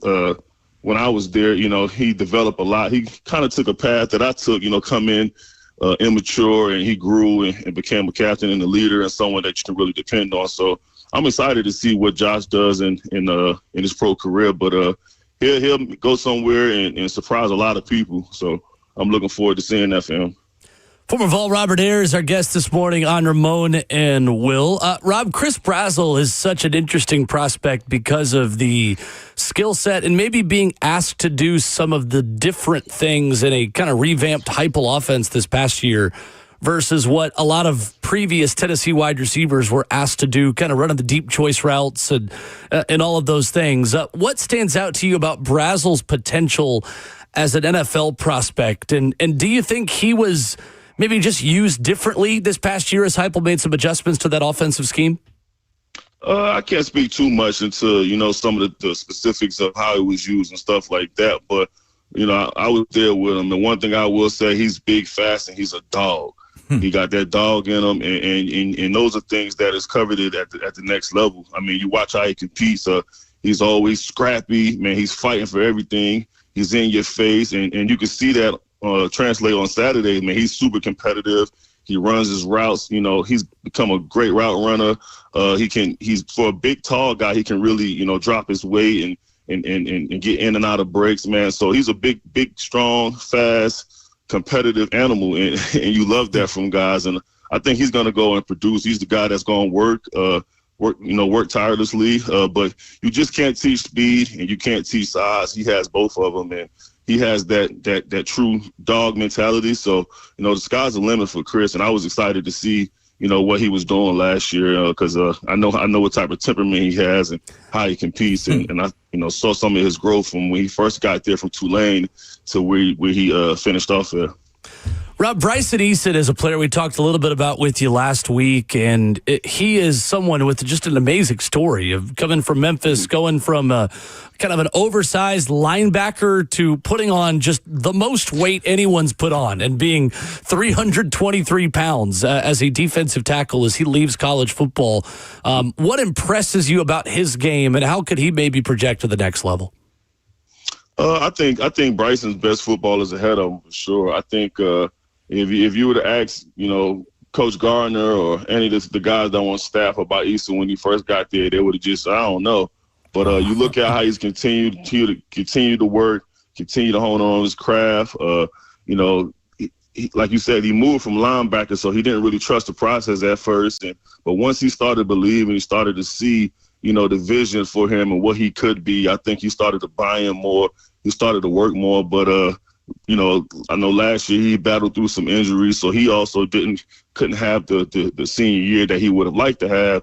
But, I think he's going to be a great pro, man. He's explosive. He has elite bend. He can really, power through guys. I think once he gets somewhere and he's honing in on his pass rush and things like that, man, I think he's going to be a great pro. He just got to, continue to fine-tune his details, continue to try to, be great and chase greatness. The thing with him and Josh both that I hope for them is that they get with great veterans. You know, a guy like Easton goes somewhere with a veteran player that can kind of show him the ropes and show him how it's done. And you want that for everyone, but with those two specifically, it was, you know, kind of being biased is something that I hope for them to be able to go and just soak up knowledge, soak up how to be a pro, soak up how to take care of your body, all those things that I talked to them about when I was there. I hope that they can go somewhere and get that from a true veteran guy. And then you'll see those guys blossom at the next level for sure. As I was going to ask you, Rob, about the quarterbacks, Mendoza versus Ty Simpson, but screw that. I kind of want to go where you went to because I feel like that's where the Titans are trying to get themselves as well. You mentioned NFL teams and the vets, and what does that mean for a young player's career? We've talked about my experiences versus yours in Denver, our rookie contracts and stuff like that. Rob, as this Titans team trying to get themselves together as far as having a sustained culture and locker room, man, can you, if you will, elaborate on what do vets mean to a team and specifically for young guys and how you kind of set a standard as well? You kind of mentioned it with the Bryson and Josh right there. Mm-hmm. I mean, man, you have many conversations about, you know, where you got drafted to and where I got drafted to. And I think having good, positive vets is priceless, man. And even if those vets aren't, you know, necessarily superstar players, you know, I know in my career, that's something I wish I would have had when I, you know, got drafted to Denver. You know, I had Elvis Dumerville, who great dude, but at the time, you know, I was drafted first round to basically come take his spot. So there's only so much mentoring that was going to be had there. Right. And then I had a bunch of other guys who were journeymen, you know, trying to figure it out, you know, special team guys that we all battling. So I got zero mentoring from them, but also too, the maturity level that I brought to the table wasn't there to be able to receive some of the things and be able to see through the BS and stuff like that. And then, you know, from the head coach and on down, just from the type of leadership that was there, some of the things that we had to do was just all a bunch of craziness. And so when you're a first-time guy, you know, well, actually this is solid second time being a head coach, I think he'll see that, he'll understand the importance of that. And when you can have that for a young guy, man, it's priceless because you see how things should be done. You see how things shouldn't be done. It also helps you know, continue that culture of everybody comes in, man, we all trying to feed our family. We all trying to win together. And it doesn't have to be a negative environment. It can be super positive. It could be a real brotherhood. And I was always envious of talking, you know, with you, Ramon, and with Gerard, you know, the kind of the mentality that you guys had that I was always envious of, man. You guys went into games, you know, thinking how bad are we going to beat people. Whereas when I first got to Denver, we were just hopeful to win. Wow. And so that mentality that you bring to the table and that culture of we expect to beat everybody. And it's not, are we going to beat you? Is, man, we finna beat y'all by 20. We about to beat y'all by 30. And I was always envious of that. And I know you remember I came to y'all playoff game when y'all played against the Jets, and I sat in that cold with your family because I wanted to see what that was like. I hated losing. I wanted to see what that environment was like. And so when you got vets, man, that can show the young guys, hey, this is what it is. This is how it's supposed to be done. This is how, you know, now the expectation is this. We want to win everything. Like we're not settling for less. That's tremendous to a player's career. And you look at all the positions, quarterbacks, running backs, look at the guys that have the most success early on in their career, the Patrick Mahomes. He went to a great franchise, a team that won 12 games before him, had Alex Smith, veteran quarterbacks, was successful. You look at Deshaun Watson when he went to the Texans. Yeah. You know, they had an established team. He played successful. I mean, he started out on fire, won all these awards. You look at a lot of these quarterbacks that go to great situations that are established. They thrive early. Drake May. When you can, Drake May. I know, well, it kind of was bumpy the first year, but then you look at all the veterans. What they brought in? They brought veteran receivers. They put some veteran some veteran O-linemen there, and they were able to get things going. But yeah, that's priceless, man, having those veteran leaders and the culture established for a young guy's development. You also want to let guys be comfortable in their own skin. And you look at Caleb Williams over Chicago. I mean, he's kind of the blueprint of, hey, be who you are and let's go to work. Like, you know, I'm pretty sure guys may not like some of the things that he may do, but hey, be yourself, man, and you have to be comfortable within that to go out there and perform on Sundays, and that starts with the head coach. That starts with the veteran players on the team. No doubt. Robert Ayers joining us this morning, former Vol, former first-round pick, and NFL pass rusher here on the show. Rob, good to catch up with you again. Thank you so much. Appreciate that, Rob. Man, appreciate you guys. Yes, sir. Robert Ayers with us this morning, talking a little bit of draft. We'll talk more about that, react to some of the stuff he said there at the end that I really liked, and hit another headline here on the way out in hour 2. Bill Self making a big decision about his future at Kansas. We'll talk about it after this.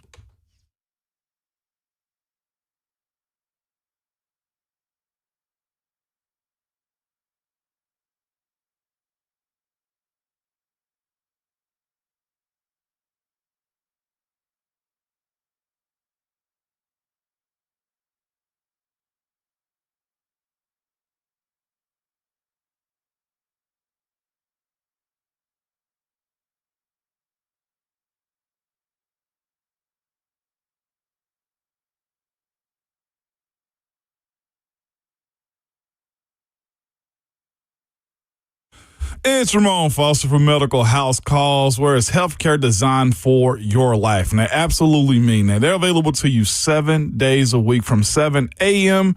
to 8 p.m. They have same-day appointments available to you or next-day guaranteed. Everything from primary health care, urgent care, IV therapy, and also medical weight loss as well. And their process is real simple as well. You can call or text Medical House Call, and their team will assess what you need within minutes. You can book your visit, and after a quick chat, they will schedule and set it up for you as well. And for a flat fee, you can get an evaluation, full exam treatment plan, and prescriptions if needed. And this is also something I'm just not telling you. I've actually used them before, too. I felt the sickness coming on a little while back, and I said, I got to figure this out because I got a lot of things coming on. Man, they had one of the nurses come over to my house all the way in Hendersonville and absolutely took care of me. I felt amazing. I ended up getting some fluids in me, some vitamins to fight those sicknesses. And they can do the exact same thing from you too, y'all. I'm talking about everything that you can think of, from your primary care all the way through IV injections, whatever you need. You can call or text them at 615-838-2375 or head over to medicalhousecalls.com.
Ramon Will rolls on here in hour number 2, wrapping up the first half of your Thursday morning.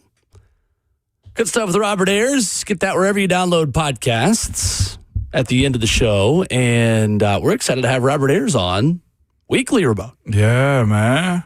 Insight. And then, of course, you get a different perspective from a defensive-minded guy. And I've been telling him all the time, he's very knowledgeable when it comes down to the game. He sees it differently. He talks about it differently. We always go back and forth on my hate for defensive linemen, and he goes in on mine on his hate for offensive linemen. But not just that. Like I said, I was going to ask him about Mendoza and Ty Simpson. We were going to talk about that, but he sees the quarterback position differently. And we had great conversations about Ty recently and Fernando. And we'll probably get to that next week then. Sure. Love it. Bill Self is heading back to Kansas, Ramon. Yesterday, making a statement saying, with renewed clarity and the ongoing support from administration, I remain focused and committed to Kansas basketball competing for a national championship. Said I look forward to seeing and hearing the best fans of college basketball next season at Allen Fieldhouse. He's battled health issues recently. March 8th, 2023, Bill Self underwent a standard heart, what's this word? Catheterization? Sure. Sounds right. Okay. I believe it. July of last year, Self was hospitalized after experiencing concerning symptoms, underwent surgery to have 2 stents inserted. January this year, taken to the hospital after experiencing concerning symptoms again. The visit caused him to miss Kansas's game against Colorado and was not able to provide an answer about his future after their NCAA tournament loss. 2 national titles, 17 regular season Big 12 titles, 9 conference tournament championships for Bill Self since 2003. Good to see him continuing on, but stressful being a coach. It is. And I got a feeling he's chasing that number as far as head coaching wins, probably 900. He's at 841 right now, and he's checked almost every box. Winning in 08 and again in 22, man. He's a legend. I personally didn't understand why his name was in the conversation with North Carolina. I get it. I get why that's also a part of it, but legitimately, that's a blue blood team. I don't think his name was in the mix for North Carolina. No, his was coming back. I think it was just how will Bill Self's decision impact who could take the North Carolina job? Like, does Tommy Lloyd want to go to Kansas instead of North Carolina if Kansas is available? Like, stuff like that. It's just Bill Self has to be careful moving forward. Yeah. I hate that for him. Clearly, the stresses of doing that job, and I'm sure NIL and portal probably had made it easier. But again, when you're making over $13 million a year and you're at one of the best basketball teams that you could ever go to, it's got to be hard to walk away from. But also, it's the stresses of doing that on a day-to-day basis where he's clearly dealing with it with his heart issues that he's having right now. Yeah, there are some people, especially in coaching, who just don't know how to do anything else. They're sharks. They are sharks. Only know how to swim. Yeah, forward. And there are some people that'll be fine taking it to the house and playing golf and going to see their kids and grandkids and traveling the world. And some people just aren't wired like that. I mean, people at your own places of work, if you're listening, who some of them just don't know how to stop working.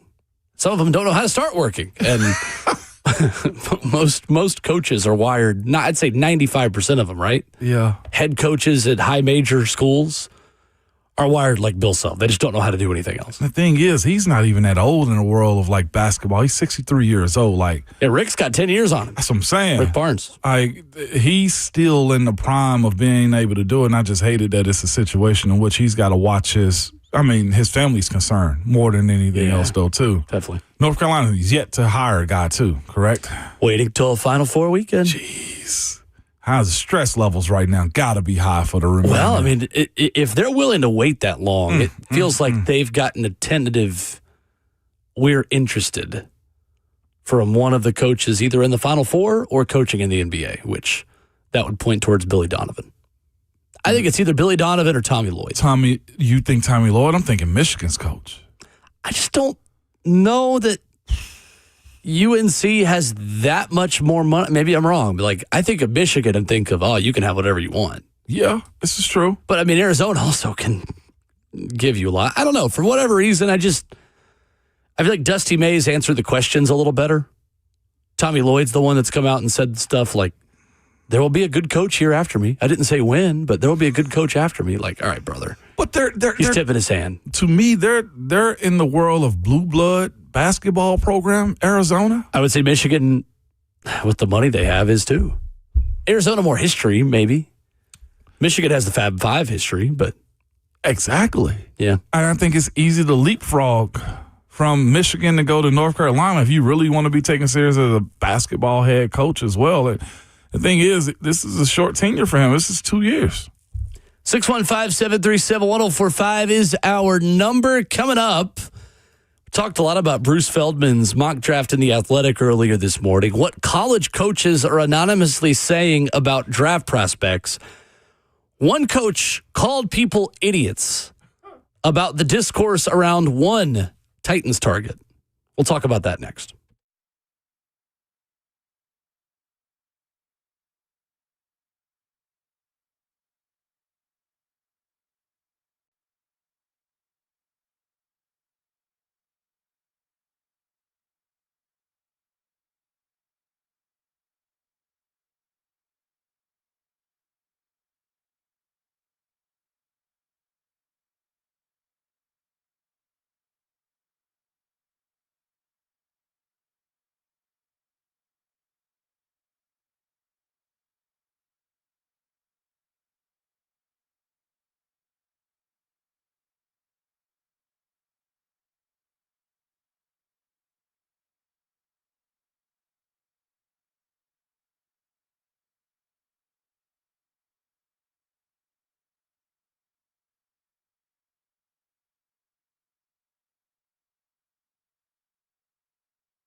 8:03, good morning live from the Circus Sports at the Mid-Kentucky Downs studio. I'm Justin Hawkins. A busy day for the Titans yesterday, making 4 signings to the roster, all official by the team. Starting with wide receiver KJ Osborne, a 5th-round draft pick in 2020 to the Minnesota Vikings, and he hasn't played a game since 2024 as he was on the Falcons practice squad last year. Then the Titans signed quarterback Hendon Hooker, a 3rd-round draft pick in 2023 to the Detroit Lions out of the University of Tennessee. Hooker's played in 3 career games, all in 2024, and has since spent time with the Panthers and Jets on their practice squads. Titans also signed running back Michael Carter, entering his 7th NFL season. He's totaled 61 games played, 1,692 rushing yards in his career. Lastly, the Titans signed wide receiver Lance McCutcheon, who spent some time with the Titans last year after previous stints with the Rams, Texans, Jets, and Steelers. And tonight, a late one for the Nashville Predators. They take on the LA Kings in LA with a 9:30 p.m. Central puck drop. A lot of implications on the line in this one, as the Kings have taken over the second wildcard spot in the West and sit 1 point over the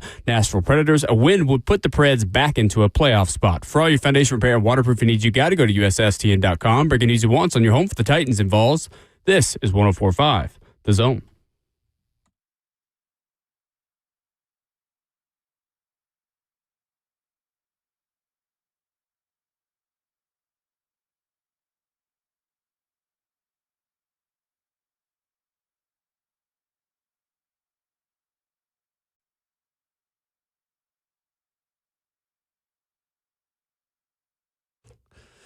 Second half of the show, in hour 3, getting started on this Thursday morning. Ramon and Will, glad you're with us on a gorgeous day in Music City. 615-737-1045 is the number. If you're driving around downtown this morning and you see these white lines on the road and a big yellow sign next to it with a person walking and pointing down at the lines, that's called a crosswalk. We've taken it upon ourselves this morning to educate you to stop at them if someone is trying to walk across the street, because, Ramon, if people are just waking up, they need to hear this again. They do. Yeah, please. That was perfect, Hawk. Please. Yes, please. Please, much more. And also you walkers as well. Can I just it's two-way street on this one, no pun intended. Sometimes. Walkers. Sometimes they're one-way streets. Know the signs and the signals, though. This is very true. Know the signs as well. Don't just be running in traffic like you are 5 years old. White lines. White lines, Keep it okay. between the navigational beacons. The scooter people, I feel like, have been good as of late. Although there was one that's been stuck under the ramp for like a month. I saw a scooter last night at the split between, like when you go on the downtown loop coming from south. Yeah. On 65. I saw a scooter right there to the right as you take that right and go towards the, like on the downtown loop, like around going east, like towards the corridor that gets you to 40. Yeah. Who? I saw a scooter there. How? We just running out of Somebody battery? gave up midway. What's that? That's what it sounds like. Somebody gave up midway. Well, no, there's no sidewalk there. Like that is the interstate. How do you get a scooter on the interstate? Oh, I've seen plenty like under a bridge or whatever, but it's like somebody got onto the interstate and said, you know what, this is too far. No. But you can't. Like they don't let you. No. They have like spaces where like you can or can't take them, I'm pretty sure. Do they really? Oh. Like they yeah, shut I off? didn't know that. Oh, yeah, for sure. I didn't know that. For sure. I had no Somebody idea there must was have thrown it GPS off a track bridge like or that. something. Oh, man. Put That's it in what a I'm car, saying. drop it off. I've But never they tried to ridden use one. it, and then it like immediately shut down. Golly, I didn't know that. Well, if that's the case, I just thought people were honestly just throwing them over the ramps and stuff just for the sake of just being a bad human being. That bothers me. But, of course, there was one underneath, getting on the ramp at the Monument for like a month, like just sitting there, lights still flashing. Oh, yeah. Poor guy. I seen that one. Y'all have all used the scooters before around the city? Yeah, You have? times. Have you not? No, I have not. Really? What's No. the furthest you've ever traveled on a scooter? Me, Mine as a was kid, weight. around the neighborhood. Well, no, on these electric ones. I went like a half mile. Well, because these things started in 2019. I was still a student in Tennessee. Okay. Great for college campuses. They're on campus? Yes, they are. This is news to That me. started my senior year at Tennessee in 2019. Get and out. I would scooter from like one apartment to the next or like one friend's house to another one time. You just graduated. Okay, for sure. I went was 4 7 miles years ago. one time, and it was awful. 4 miles on it a was bird bad scooter? decision. Why? My wife and I lived in It's like East Nashville. $20. Yeah, no, but it wasn't that bad though. It just took forever. That's a long ride. So Yeah, you we you gave and the up. wife rode together on one scooter or separately? We had two. I've seen that. You asking for it if you're two on Oh, yeah, one. you deserve what happens to you. Yeah. If you crash, that's we on lived you. in East Nashville at the time, so it was about 2019, and we were on our way back, I think, to a friend's house instead, but still in East Nashville. We're coming from a bar in downtown on Broadway, and we decided that we didn't want to wait for an Uber. It was very expensive for an Uber at the time because it was like, I don't know, 1 o'clock in the morning, whatever, so we didn't want to wait and pay that much. So we were like, oh, okay, it's just going to be cheaper and quicker to get a scooter. So we decided that. And then we made it about 3.5 miles and said, yeah, this is too far. We still have 1.5 miles to go. We're just going to get an Uber. So we got an Uber like in the middle of East Nashville just to go a mile down the road. We're like, we're over this. No, I'd have We been crossed committed. the Korean Vets Bridge and everything, and we were going downhill. You went downhill as well. They got good brakes, or they they got the regen Yeah, but brakes. they go quick when you're going downhill. They also, the brakes are very sensitive. Like if you press it Like you can flip too over. much, like, oh yeah, see ya. Riding a scooter is just different because at some point in time, you feel like you trust yourself standing up more than you do riding on a bike. You're very like, exposed. Yes. Yeah. Very exposed, If man. you've never ridden one, it goes faster than you think it would. Yes, it does. The thing that gets me is the Publix shout out down in Capitol View. You know what I'm talking about? No, I do not. Oh, okay. Well, there's a I'm Publix not- in Capitol View to Where's here downtown. Capitol View? What do you mean? I'm lost. Capitol View is that's been a neighborhood for like 10 years now. This is news to me. Okay. This is news to me. Charlotte Avenue. Okay, yes. Bottom of the hill before you go up the hill Yes. to the Capitol. I know what you're That's talking about Capitol now. View. You have a view of the Gotcha. Capitol. I know what we're talking about now. There's that Publix right there. Okay, I didn't know it was a Publix right Okay, there. that's been my grocery store for 7 years. Oh, I know what you're talking about. Yeah. So there's the parking garage. Yes, I know what you're There's talking that about. parking garage right there. We're talking a lot about road safety today. It's all right. Listen up, kids. There's that parking garage right there. You can go out the back way and then take a right on Charlotte because you Yep. can't take a left out of that garage back onto whatever the side street I know is. where you are now. These three guys are come whizzing by on scooters a couple weeks ago on the sidewalk as I'm about to turn right and I'm trying to like stick the nose of my car out to see, and I'm just looking for cars. And these three guys, and they act like I'm the problem. My brothers in Christ, those are not for sidewalks. The scooters are for the road. You are just following the rules of the road. And that is one of the many reasons why. Like, I hate it when the scooter people act like I'm with you. they're supposed to be on the sidewalk. And like, no, you are a vehicle. As quickly as you are going, get in the bike lane like a man and ride your dang scooter.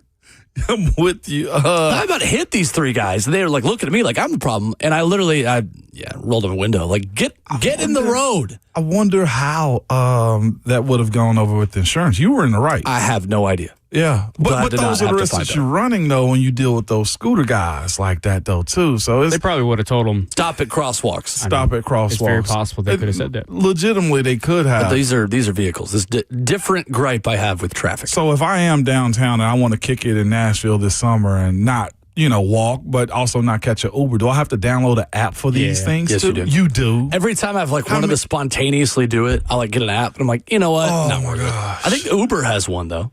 There's but that's in 6 just in the different types Uber of app. scooters. You get Bird, Lyft, Uber, I was just going to say, how many of them is it? Like Lime. Lime, It's not as big as Bird? there used to be. It's not as many as it used to be. They probably got bought out It used to be you just find one laying on the sidewalk there, and then you'd have to be like, oh, I don't have that app. Okay, Can let me you go find pick it another up one. and just take that one? Just laying on the ground? Not if you don't No, have it the app. won't. It won't do like the motor, in Oh. order to activate like You gotta the. It'll just order it. beep at you. This is all news to me, y'all. I appreciate this information. where have Eric, you been in 6 Eric years? in Nashville wants to chime in on scooters. What's up, Eric? Morning, Eric. Hey, guys, a couple of things. I generally don't have a problem with scooters and people riding them, and I'll give kids a pass, but I definitely see adults and teenagers riding scooters on the sidewalk when there's bike lanes perfectly around.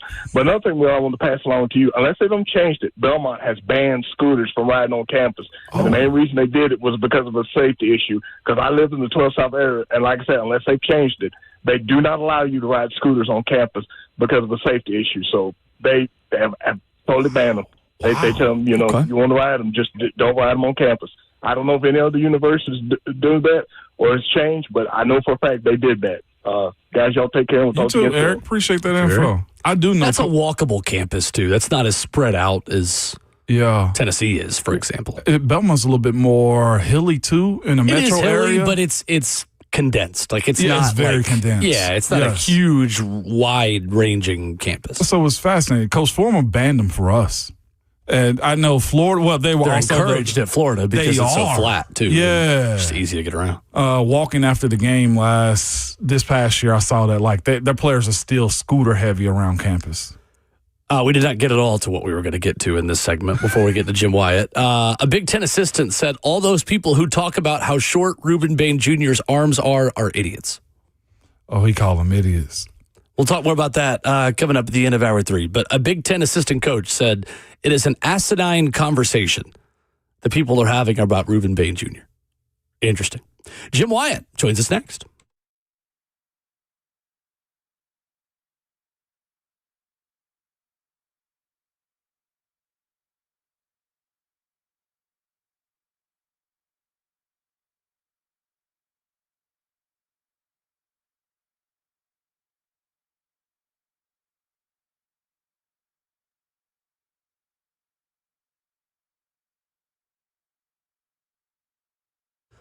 Hansville Bowling, are you dealing with flickering lights, faulty outlets, or a circuit that won't stay on at home? Well, Lee Company has your back. Lee Company's award-winning team of electricians handle it all, from routine repairs and fixture upgrades to whole home generators. Available 24/7, keep your home efficient and safe by contacting Lee Company. Online at leecompany.com. That's leecompany.com for professional electrical service. I love working with Lee Company because you bring them out to the house and you can hand them such a long to-do list of things that needed to be fixed, and they'll fix them just like that for you. With 14 community locations, 1,800 plus team members, from HVAC to plumbing, electrical systems, you name it, they can fix it. And Lee Company has over 80 years of experience serving Middle Tennessee, trusted in this area since 1944.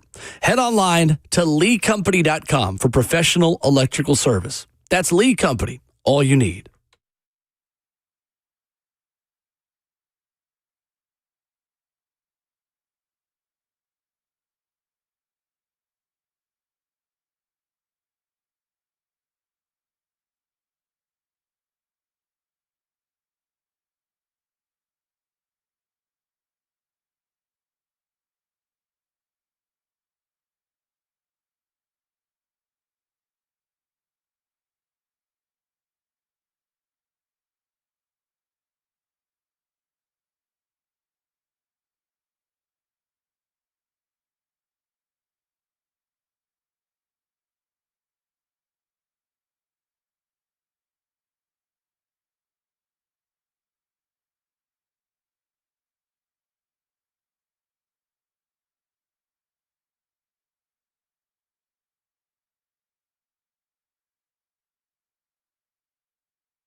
Ramon Will rolls on here on this Thursday morning in studio. Ramon Foster and Will Bowling. Talking Titans as owners' meetings ramp up in Arizona, and we are pleased to be joined by Jim Wyatt from TennesseeTitans.com to talk Titans with us. What's up, Jim? How are you? Morning, Jim. I'm doing great. I got to pick my own walk-in music on the spot. I picked a little Thunderstruck. I was going to go with Funky Cole Medina by Total Oak, but I didn't know if Justin would know that one.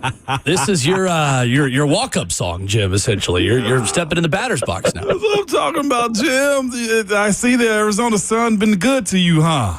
Yeah, I took that red eye back. I'm feeling good.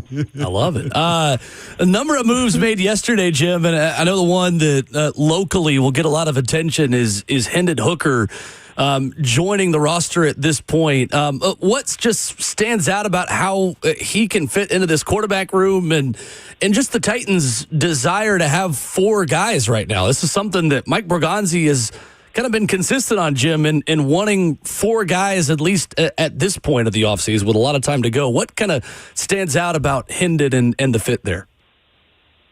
Well, I think it's just giving yourself as many options as possible. I think that's what happened with Hendon Hooker. I think that's what happened with Michael Carter, another guy that signed yesterday.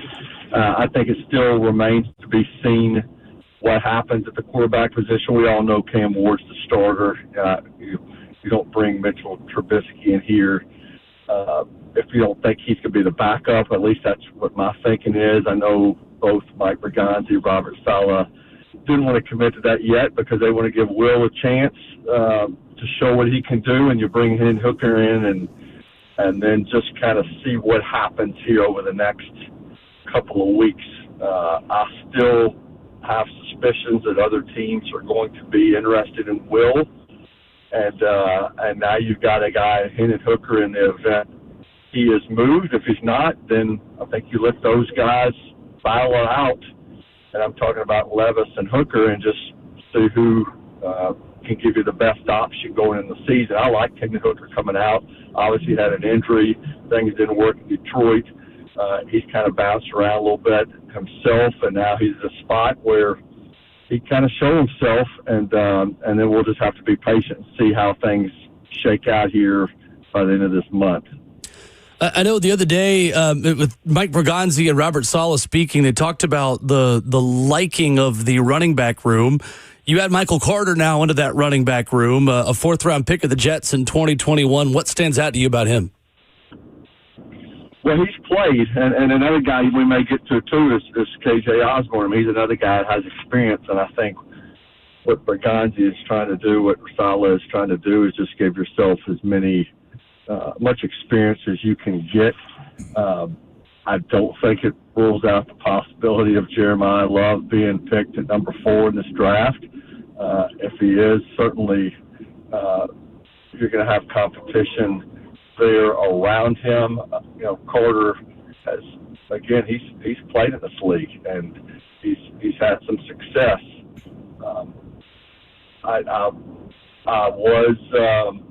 It's hard to read into what coaches are saying this time of year, but Saleh was overly positive about his praise for Pollard and Spears in the running back room in general, about how good he feels about it and thoughts moving forward. I still think that room needs to be better.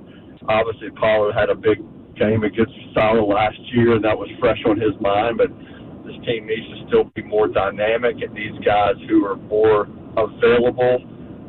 Pollard has been that for the most part in his career. Spears has had his moments, but has not consistently been able to do it. So you bring a guy like Carter in, and he's just somebody else you can add to that group. And again, I'll be curious to see what that room looks like a month from now. Joined by Jimmy Wyatt, TennesseeTitans.com. Jimmy, when you look at this team, man, you look at the Michael Carter signing and the Hendon Hooker signing at quarterback as well. Like, that's one of the things that I was talking to Will about earlier. Like, I didn't want a full, coaching change, regime change as far as management, coaches and stuff like that, because the point of those coaching staff, the new one, bringing in their type of players become very problematic for guys that hadn't played enough to establish themselves. There's a lot of guys that'll be, I guess, under the microscope this year with this new group of coaches coming in. That is Tajay. That is Will Levis. That is, just a group of guys, James Williams, that have to prove themselves. Jimmy, how big of a year is it for these guys, man, that may not have a trade value and might find themselves in a limbo as far as their career goes moving forward for the Titans or other teams? Yeah, I think it's huge because, as you kind of touched on, a lot of these guys coming in here have some familiarity with the coaching staff, whether it's Robert Saleh, whether it's Brian Dable, certainly Joshua Williams, a quarterback coming in here that was with Briganti in the past. And to bring those guys in here because, these coaches, front office personnel, they know how these guys work. They know what they're about. And obviously they liked what they saw at previous stops. And now they're putting pressure on guys who have been here. And some of them have been here for a couple of years. So, yeah, it's going to create more competition. I think what I have found interesting is that I think at the start of this process in March, the Titans were sitting at 51 players, if I'm not mistaken. And I remember thinking, golly, this is got to add a lot of new people, and a lot of stuff's going to have to shake out here over the next month. And now, sitting here April the 2nd, and the Titans are up to 77, I think is what that number is. And if you factor in 9 draft picks, that gets you to 86. I've seen Titans teams before sign 20 undrafted free agents, 20, 25 guys. Now, from a number standpoint, you got room for 4. That's not going to be the case because, again, some of these guys on this roster now I think are, on the back end especially, are going to be, if they're not deemed to fit, they certainly could be waived when you really start the competition. So some guys are on the spot to prove it in a hurry. Mm-hmm. Some guys probably wondering if I'm going to be around to compete just because you've got so many experienced players coming here from other teams ready to hit the ground running. Jimmy, another one of those guys, man, that's staying, and for a good reason, too, is Calvin Ridley. I think most of us that have covered this team and watched it didn't know what Calvin Ridley's offseason was going to look like. It was get cut. It was get traded. It was do you ask for a reduction in salary? And the reduction in salary, I think, is what it was, or restructure, whichever one it was. How big of a move was that for the Titans in a year where you're trying to make sure you have weapons for Cam, but also you kind of somewhat empathize a little bit with Calvin because of the injuries and I guess the inconsistency of the offense last year to kind of give him another shot at the 2026 season, kind of prove himself? Yeah, I think that was huge, and I think it took some pressure off the team too, because he's a guy who has done it before, has experience with Cam, has some speed. Yeah, I think you're still looking to help for some more help in that room, but I think what Briganti liked especially, and what Robert Saleh, I'm sure, has heard, is how good Calvin was with Cam and with some of the young receivers in the room with like Ellick and Shim. I mean, the week after Cam was picked last year, Calvin Ridley had him at his house. And that's not something that probably veterans do to a lot of rookies, but obviously Calvin knew how important Cam was going to be to this franchise, knew how important it was going to be to him, so he kind of took him under his wing, and I thought he did the same with a lot of these young guys. So I think it was really important to get him here. Obviously, they had to work through some things, but talking to both Robert Saleh and Mike Briganti about him at the owners' meeting, it was important for them to get him back. I think they said that to him in so many words, and I think Calvin realized this would be a good spot for him to be, and a place where he's still valued, and I think still has a chance to make a big impact because, again, you got some young guys that are still learning, and then some other guys coming in that have not been here before. Jim Wyatt at TennesseeTitans.com. Our guest this morning on Ramon and Will. Jim, I love the contrast between Mike Borgonzi one day saying, we feel like we're ready to take the best player, the best football player of this draft. And then Robert Saleh the next day saying, well, edge rushers are playmakers too. And when you're drafting that high, you're looking at who can change the game in one play when he's asked about bringing playmakers in for Cam Ward. Specifically going to Borgonzi's comments, though, Jim, who is in that conversation of best player of the draft in your opinion? I know Titans fans, as you know, are in love with Jeremiah Love, but who's kind of in that handful of guys you think are at play there at 4 who could be considered the best player in this draft? Yeah, I thought that was funny too. I don't think that was necessarily planned, right. But it was after Borgonzi said what he said. I think you saw people who want the team to pick Jeremiah Love. I think they were celebrating. I was seeing a lot of Love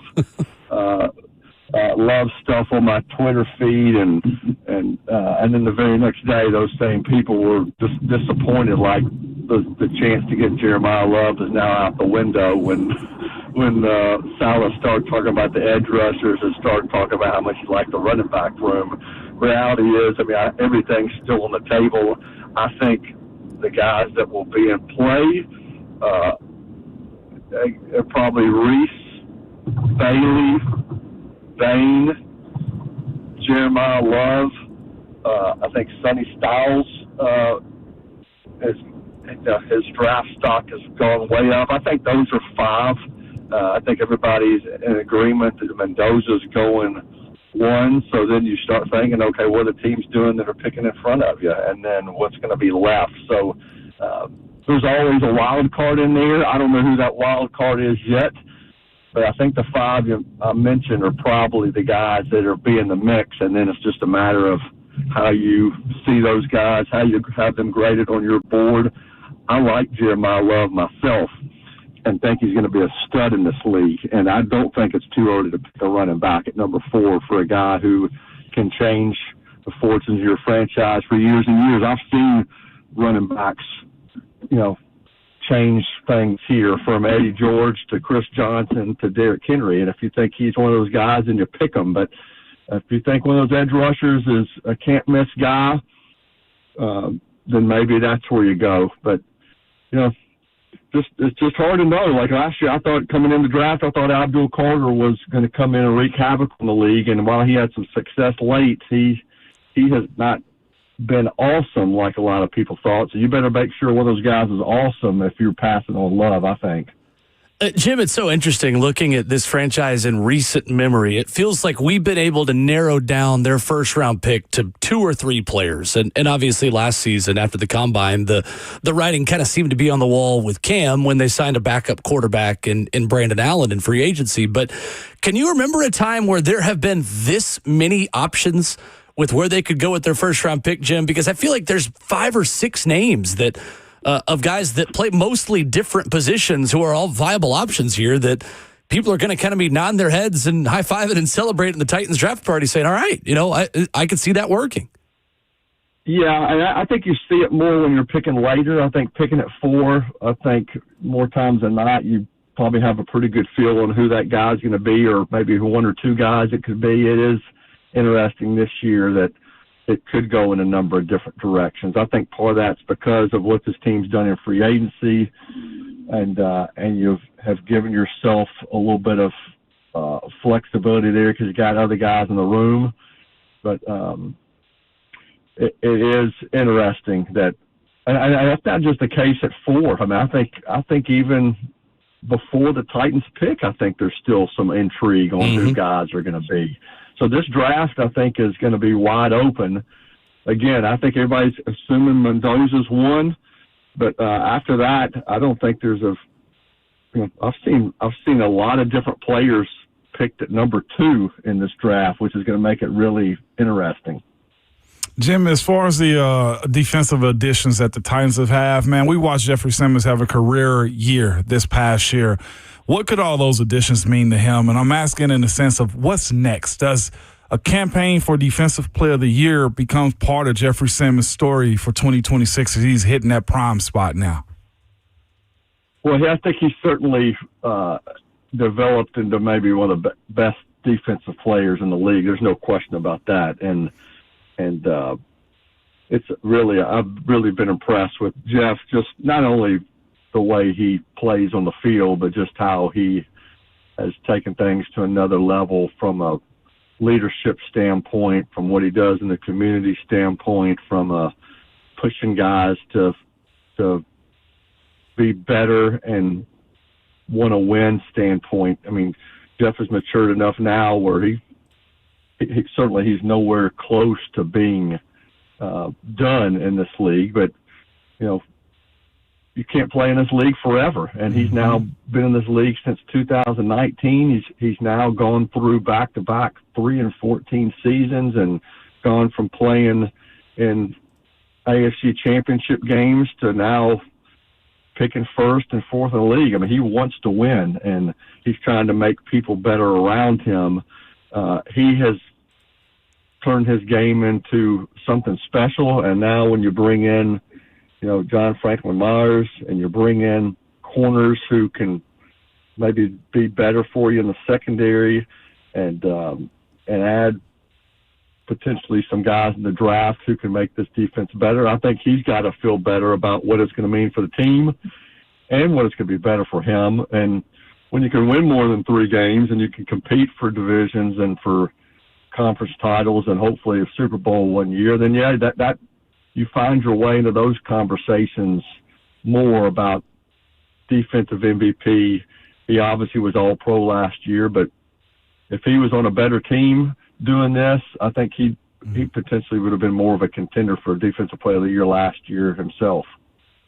Jim Wyatt at TennesseeTitans.com, our guest this morning, talking Titans, wrapping up NFL owners meetings here on this Thursday. Jim, always appreciate the time. Thanks so much. Thanks, Jim.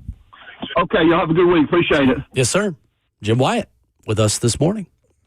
He brings up a really good point about the 77 players and the need still, Ramon, to have the ability to go get undrafted guys and still make this roster younger and try to find a diamond in the rough.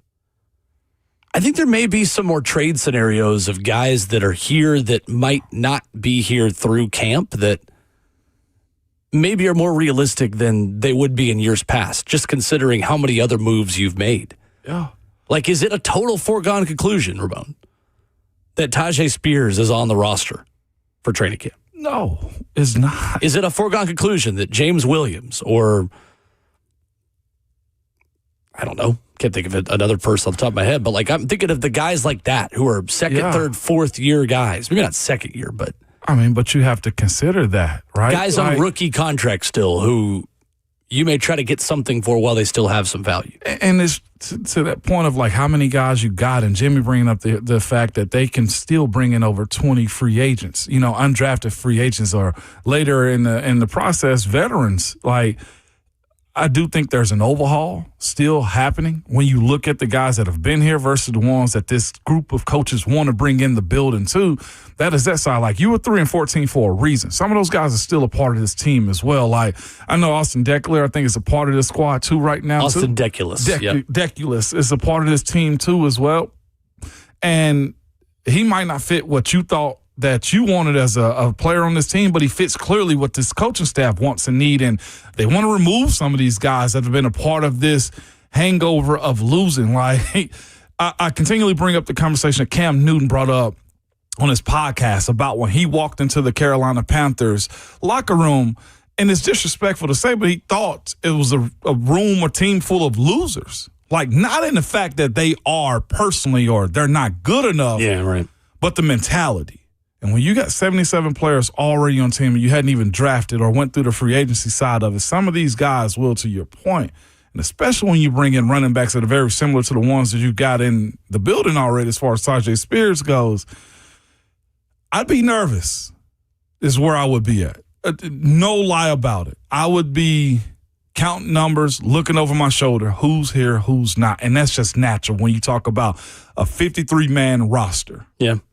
Because, I mean, they have filled up their depth chart in a couple of spots now, like at wide receiver. Brother, Elikai Mander, Wan'Dale Robinson, Calvin Ridley, Chimere Dike, Mason Kinsey, Bryce Oliver, Hal Presley, Xavier Restrepo, KJ Osborne, Lance McCutcheon. That's a lot of guys just to take to camp. Like, so then you're saying we're not going to draft anybody? Come on. I mean, obviously Lance McCutcheon doesn't keep you from drafting someone, but like those players might not be here long is the point. Like, are you going to go get rid of one of those guys you just signed in order to make room for undrafteds that you like? Or maybe the rationale is let's have less undrafted guys come in, but let's be able to be a little bit pickier and spend a lot of our pool money on those guys that you have available and kind of overpay a little bit for the ones you really want, who you feel like should have been 7th-round picks. You just don't get as many of them that way. Yeah. Maybe that's the strategy. We're going to find out. Or maybe they want to go with more veterans on this team, too, a more mature team with all the guys that have got NFL experience right now. At the end of the day, it doesn't sound like a major talking point or concern, but I just don't think with where this roster is right now, you can overlook any way to make yourself better. You got to find some diamonds in the rough to turn things around. We'll talk with Easton Freeze more about that coming up in hour 4. Your phone calls at 615-737-1045. Why one coach in college football is calling us idiots for the way we're talking about Ruben Bane Jr. after this. This is a different court, Blair. Same result, Slay. Oh, okay, Blair. See, that's Tyler Tanner. See, Tyler Tanner's in the house now. Let's see what you got. Jerry's out, Blair. Blair, come on. Okay, Blair, just come sit down. Come on, Blair, stop. You're going to get hurt. Blair, get off the court. That's enough. What's the verdict, Blair? The courtroom is where I play ball. Boy, Durham, injury law. And that ain't got no roof.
Wrapping up hour 3 on Ramon and Will. Ramon, a Big Ten assistant coach, is defending Ruben Bane Jr. Big Ten coach? Big Ten assistant. Bruce Feldman has a piece out of The Athletic of what college coaches are saying behind the scenes about NFL draft prospects. Quote, all those people who talk about how short his arms are idiots. This is just asinine conversation that people are having. Watch his film. Ruben Bane Jr. is going to be a dude, he says. He's going to be an elite pass rusher. He gets off the ball. He has elite power. You turn speed into power. Arm length doesn't matter. He'll neutralize their length. He's elite. Did you watch his pro day? He can get his right shoulder almost on the ground when he's turning the corner. And the violence he's coming out of it with, what he did in that drill is rare. End quote. Big Ten assistant talking anonymously about Ruben Bane Jr.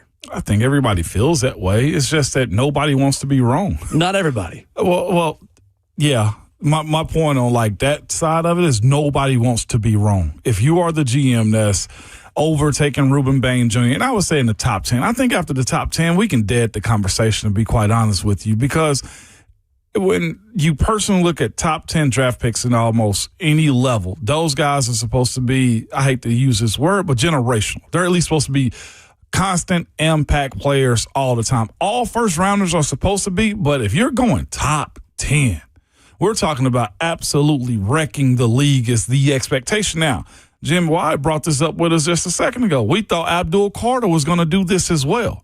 If Abdul Carter just becomes a middle-of-the-road pass rusher, nobody looks at that and say, okay, you're a failure, but you also didn't meet expectations. I had a strong conversation with a good friend of mine about Jadeveon Clowney. Clowney was supposed to be league-changing, put the NFL on. He's supposed to be Myles Garrett. Is that fair to say when he came out, the expectation? Yes. And he didn't check that box. He's not a failure in any way. And I was labeling him as that a little bit. It's like, man, that's a bad career. He just didn't meet expectation. I think that's the way you look at Ruben Bane's situation. If the arms start to meet what the negative people have said about him, if he can't get off blocks, or in the league and the NFL now, I think they're transitioning back to big body offensive linemen.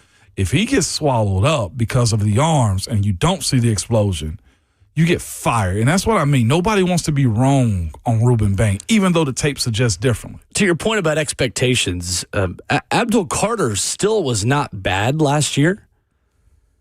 If you look at his sack production on the surface level, he was not good. He had 5 sacks. Right. He's top 5 pick. Jim Wyatt's 100% right in talking about that. Pressures tell a different story on Abdul Carter. Abdul Carter had 66 pressures last season. That was 11th most in the NFL among edge rushers. It's pretty good. Yeah. But when you are drafted top 5, you're not asked to get pressure. No. You're asked to sack the quarterback. So that's, again, where who is setting the expectation? That's the follow-up question I have. Hey, the expectation for this player is to be, okay, well, but who decides that? Do we as draft media decide that? Does the GM decide that? Does the coaching staff decide that? Ruben Bane Jr. could come in here and have 50 pressures, 60 pressures, but only get 5 sacks. But if he's not getting more than 5 sacks because Jeffrey Simmons is just beating him to the quarterback, are we going to say Ruben Bane Jr. was bad? No. We're going to say, hey, the Titans defense got a lot better because Ruben Bane Jr. was a part of it.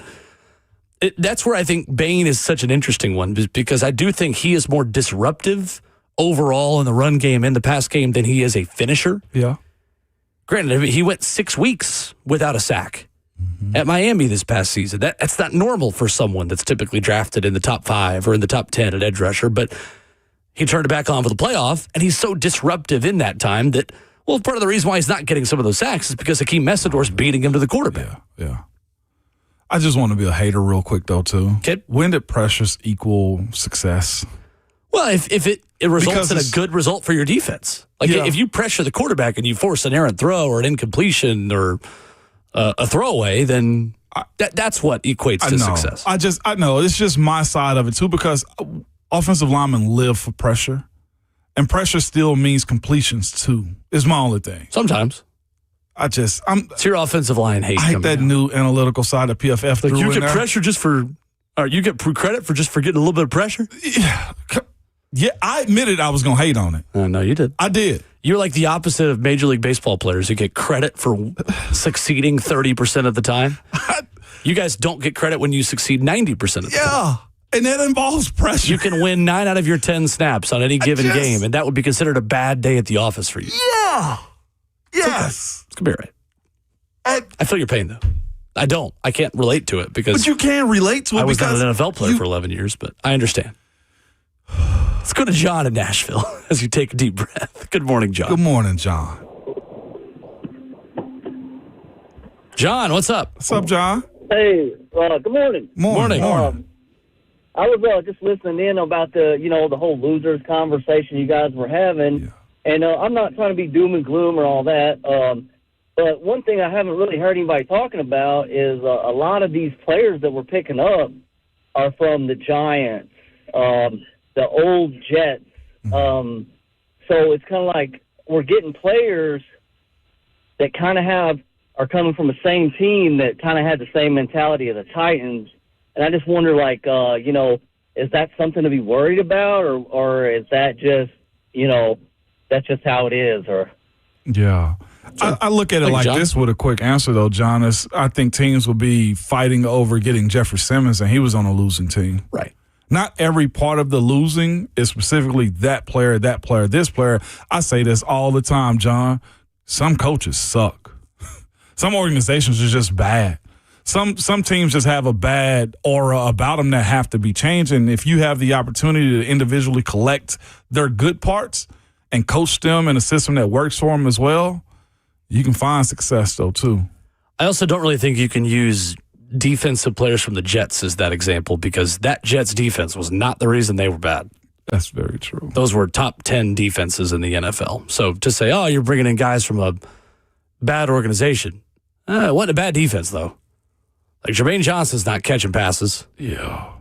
John Franklin Myers wasn't throwing the ball. That was supposed to be Aaron Rodgers, and then he popped his Achilles. And we still have no clue how good that Jets team would have been the first time around if Aaron hadn't gotten hurt.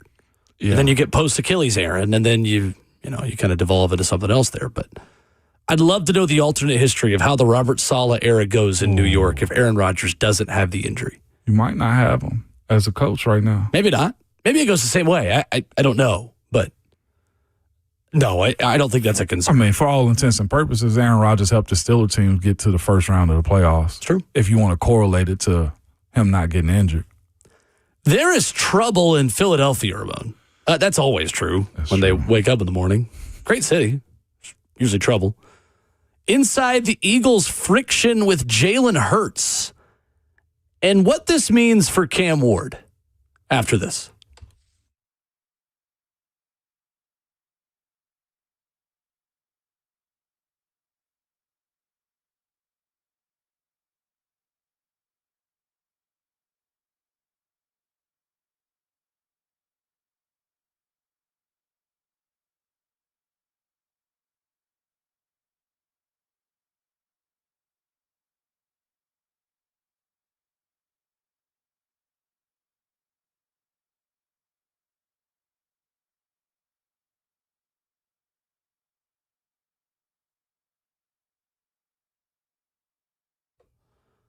What's up? It's Will Bowling for my friends at Lee Company. Do you have those flickering lights around the house you just can't totally get fixed? Maybe it's a faulty outlet. You've been putting it off. Now I'm reminding you about it. It was maybe on your list on the fridge, but you passed by the fridge without taking care of it. Maybe a circuit won't stay on at home. I'm here to tell you that Lee Company can fix all of it. Lee Company has your back. You hand them the list of things not working around the house, and Lee Company's just going to take care of it. They're going to make things super easy for you. And Lee Company has an award-winning team of electricians that handle it all. From routine repairs to fixture upgrades to whole home generators, you name it, they could do it. They could fix it. Available 24/7. Keep your home efficient and safe by contacting Lee Company online at leecompany.com. That's leecompany.com for professional electrical service. Lee Company, all you need.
9:03, good morning, live from the Circus Sports at the Main Kentucky Downs studio. I'm Justin Hawkins. Some NFL news this morning. Veteran quarterback Kirk Cousins is signing with the Las Vegas Raiders. First reported by his agent, Mike McCartney. New Raiders head coach Clint Kubiak has worked with Cousins with the Vikings for 3 NFL seasons and recently discussed not wanting to rush a young quarterback onto the field.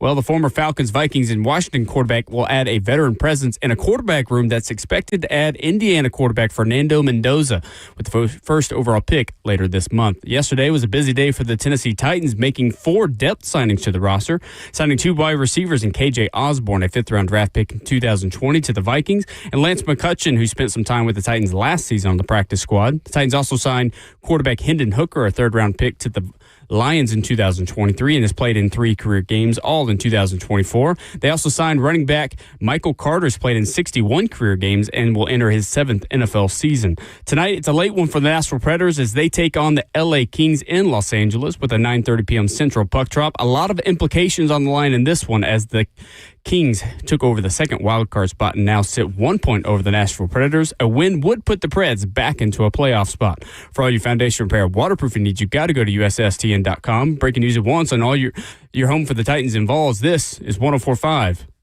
The Zone.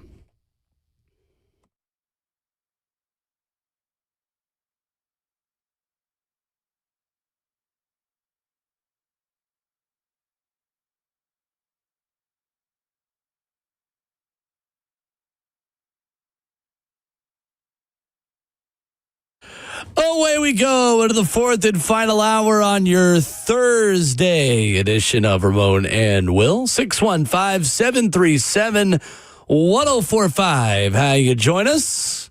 We'll talk with Easton Freeze in 15 minutes about what he learned from NFL owners' meetings. Happy birthday to Brent Doherty today, the mayor. Hey, the mayor. Celebrating his birthday. Yes, absolutely. Happy birthday, Mayor. I just looked on Instagram and saw a post I knew was coming but didn't know. But happy birthday first, Mayor. We do care. We mean that. Still good luck, though. Yeah, most definitely. Is he working today? Who's to say? I like working on my birthday. Do you? Yeah, why not? Yeah, I get it. I fully understand it, but I just didn't think much of it, though. I try to take off on my birthday. I need a day soon, to be quite honest with you. I'm running on low. But that's neither here nor there. We got a job to do around here, Will. I apologize in advance then for going on my bachelor party in 2 weeks. You should go. I kind of want to make sure you black out on your bachelor party. No. Yes. Listen, if I blacked out, you most definitely need to be blacked out on your bachelor party. That's right. Listen, I got to talk to group chat Rob. Okay, I got to make sure that he knows, make sure you gone. My buddy Rob. Yes, shout out to Rob. Rob, I feel like he's down for the job, man. Group chat Rob. I have to make sure that he have you black out. Wes ain't going to do it if Wes is a part of it. Wes going to be looking after you. And he needs to be there for that, your brother. He needs to be there for that. But as far as the delegation of folks that need to make sure you black out, I need to talk to him. Put me in a group chat. I told put me in a group chat. Lovely fiance Peyton the other day. I said that we only have one more full month until we get married too. Gotta get in there. June 13th. I still got y'all's what's the name page still up, man. Gift registry page. Anyway, the Eagles and their fans are not happy with a couple of ESPN reporters, Tim McManus and Jeremy Fowler, with a big piece yesterday about friction with Jaylen Hurts in the Eagles facility. I think there's a conversation to be had on Cam Ward here, Ramon. And maybe learning a lesson from Jaylen Hurts in a little bit of ways. Now, those two people are not the same people. Right. Jaylen Hurts and Cam Ward, different quarterbacks on the field, different people off the field, not going to totally equate the situations. But long story short, the passing game in Philly is not super dynamic, not super great. ESPN talked with people on the condition of being anonymous, saying, while there is plenty of blame to spread, Jaylen Hurts has had a hand in the offense becoming calcified. He has pushed back on changes that would diversify the scheme, sources said, including when it comes to him going under center more. He has shown a reluctance to let it rip at times, particularly against zone coverage. Jaylen Hurts diverts from the game plan and changes play calls to what some feel is an excessive degree. His strong preferences, coupled with the coach's efforts to play to his strengths, which include his deep ball accuracy and throws to the perimeter, limit the breadth to which the offense can expand, or at least that's the way it's gone in the past. The interesting thing is they just hired Sean Mannion to replace Kevin Patullo as the offensive coordinator, and that is a more Sean McVay, Kyle Shanahan system, a scheme that will have him going under center, play action, motion. So it's interesting. A team source says poor body language, not always bought in, not the most coachable, and the players notice. A source close to Jaylen Hurts said the quarterback needs coaches who will, quote, check him, opining that Jaylen Hurts had too many yes people around him. Sean Mannion is 33 years old and is now the offensive coordinator who is tasked with getting the most out of Jaylen Hurts. ESPN interviewed more than a dozen sources to pull back the curtain here. We've only scratched the surface. There's a ton of stuff in here. Sean Mannion will be Jaylen Hurts' sixth play caller since he entered the league in 2020. Sixth play caller. Yeah. Kevin Patullo was fired at the end of last season after an offense went from 8th to 24th. And Kellen Moore was hired as the head coach of the New Orleans Saints. First and foremost, before we get to the Cam side of this and the Titans part of it, surprised, interested, is this fair, the criticism of Jaylen Hurts in Philadelphia? Interested, and I would also say fair as well. You can't be the same player each and every year. You can be the same consistent player, but to continue to push the envelope and explore different ways to help your team win, because when your tape get old and stale, guess what? You find yourself just in purgatory as far as wins and losses, and you become, to me, a less commodity when a lesser commodity when it comes down to people relying on you. Jaylen Hurts has to evolve. Being in your comfort zone means that you're very regular as a player, and when you got a very ambitious, I think, front office and head coach as Nick Sirianni is, and your teammates as well, that doesn't satisfy the palate at all. I feel like I know where Jaylen Hurts come from. All of these different changes around him, he's going with what he knows. Why should I believe in you as a play caller? It's been nonstop change around me.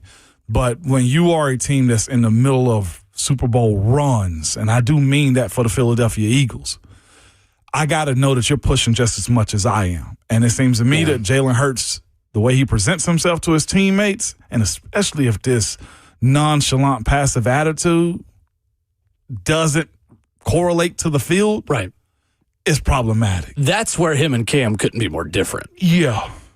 Cam is a lot of things. I wouldn't describe Cam as far as on the football field and at practice and in a locker room, Cam is nothing like kind of passive, the quiet or passive, like, the nonchalant nature of Jaylen Hurts from our perspective.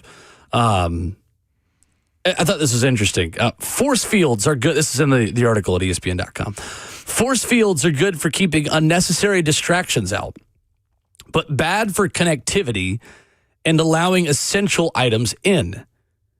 Nick Sirianni has compared Jaylen Hurts' leadership style to that of basketball legend Michael Jordan. And his agent, Nicole Lynn, has likened his obsessive work ethic to that of former Los Angeles Lakers great Kobe Bryant. That unrelenting, demanding mentality toward not just himself, but his teammates can be met with mixed reactions, especially in a star-studded locker room like Philadelphia's. That, Ramon, is where I think him and Cam have some things in common. Yeah, that's where it gets a little different. Unrelenting, demanding mentality. I preface this all by saying this is a good conversation to be having. Mm-hmm. I would rather have someone who cares too much than too little. And I'm not even saying Cam cares too much. I'm simply saying this. This is a cautionary tale for someone who's wired as competitively as Cam Ward is. That's all I'm saying. Yeah. And the idea that you are putting yes men around Jaylen Hurts, the Titans, I think, have already made a really good step. Brian Daboll is a lot of things. He is not going to be a yes man to Cam Ward. No. Brian Daboll, I think, and Robert Saleh said it the other day on the record in his press conference at owners' meetings, Ramon. He said, those two are going to spar a little bit. Mm-hmm. Good. Keep doing it. Titans, keep putting people around Cam Ward who are going to spar with him a little bit. But for Cam Ward as well, you can be that kind of mentality, right? Mm-hmm. You can be the Kobe Bryant Mamba mentality within the right frameworks, within the right context, understanding, too, that you also have to be coachable. And you have to do some things in the NFL that go out of your comfort zone a little bit, right? Yes. Am I off base in comparing these two situations? You're not, but it's also, to me, like, I feel like looking at Philadelphia's roster, their team is full of stars. They are not short on it, from the offensive line to the defensive line to linebackers to quarterback to wide receivers to running. They are full of stars. That to me is okay. But the other part of it, though, too, is this. When you have this many different personalities, strong personalities on a team, like, the preservation of what you are as a player has to stand in place as well. Like, bowing down to what AJ is, right? Or to Devontae, when you look at him, Devontae Smith, like, there's strong personalities all the way across it. Now, with what they're asking him to do, Jaylen, it might just be boxed in general. Who do you go to? Do you just hand the ball off to Saquon? Yeah. Now? Yeah. Do you also find ways to not turn the ball over because your defense can always get it back for you as well? Or do they want him taking those shots because the defense is so good and can get the ball back? Like, they've had their issues as well as a team, and it's more than just, I think, Jaylen. Because, again, why do you continually change these OCs and ask him to do more when more turns into a different philosophy each and every other year? I get where he's coming from, but the way he's being attacked as well, there needs to be, I think, head coach management of those things too. Mm-hmm. It's not just on Jaylen the way I look at it, even though I agree with pushing him to do more. They're good enough with just doing the minimum, if I could be quite honest with you. Yeah, they're good enough with having Saquon Barkley be their break glass in case of emergency game plan. But they started this, though. They boxed him in with the idea that you just need to be a game manager. And in a couple of those years, looking at it right now, he's almost hit 4,000 yards. He had back-to-back seasons of 3,700 yards with 3,800 yards. And last year, he bounced back from the 24 season. Right. To where he ended up 3,200 yards. He is a victim of the same thing we talk about so much with quarterbacks that burst onto the scene and then have to adjust to the way defenses play them. Patrick Mahomes had to do it. He's still doing it with two high safety looks and teams that want to sit back and give him the underneath routes. I mean, heck, the Titans kept Mahomes out of the end zone years ago in a Super Bowl year for Kansas City. And that was one of the many moments where he kind of had to learn, like, oh, maybe I check the ball down every now and then. Like, Patrick Mahomes has had to reinvent himself a couple times while still understanding that I'm still the same guy at my best. Yeah. Jaylen Hurts hasn't been able to have that next counterpunch to the way defenses are playing him, giving him stuff in the middle of the field, saying, throw it in the middle of the field against zone coverage, I dare you. And he won't do it. He's vertical routes. Part of this is, he said, like, on a critical play last year against the 49ers in the playoffs, Jaylen Hurts overruled people in the huddle saying, no, I want four verts here. He says one team person is literally saying, there's no way we're running four verts again in this spot. It's asking for a lot of protection. Yeah. Like, Jaylen Hurts shows the ability to throw it deep and throw to the perimeter. There's not enough over the middle of the field for him. That's the adjustment he's not been able to make. And now he's going to be in a new offense that forces him even more out of that comfort zone to go under center. It seems like they're over him. The fact that more than a dozen people in the building were okay with talking about this on the record means they don't want him there anymore, or Nick Sirianni's fighting to keep his job, to separate the failures of the organization being his fault or Jaylen Hurts' fault. You like this problem? For the Eagles? Or no, if this was your team.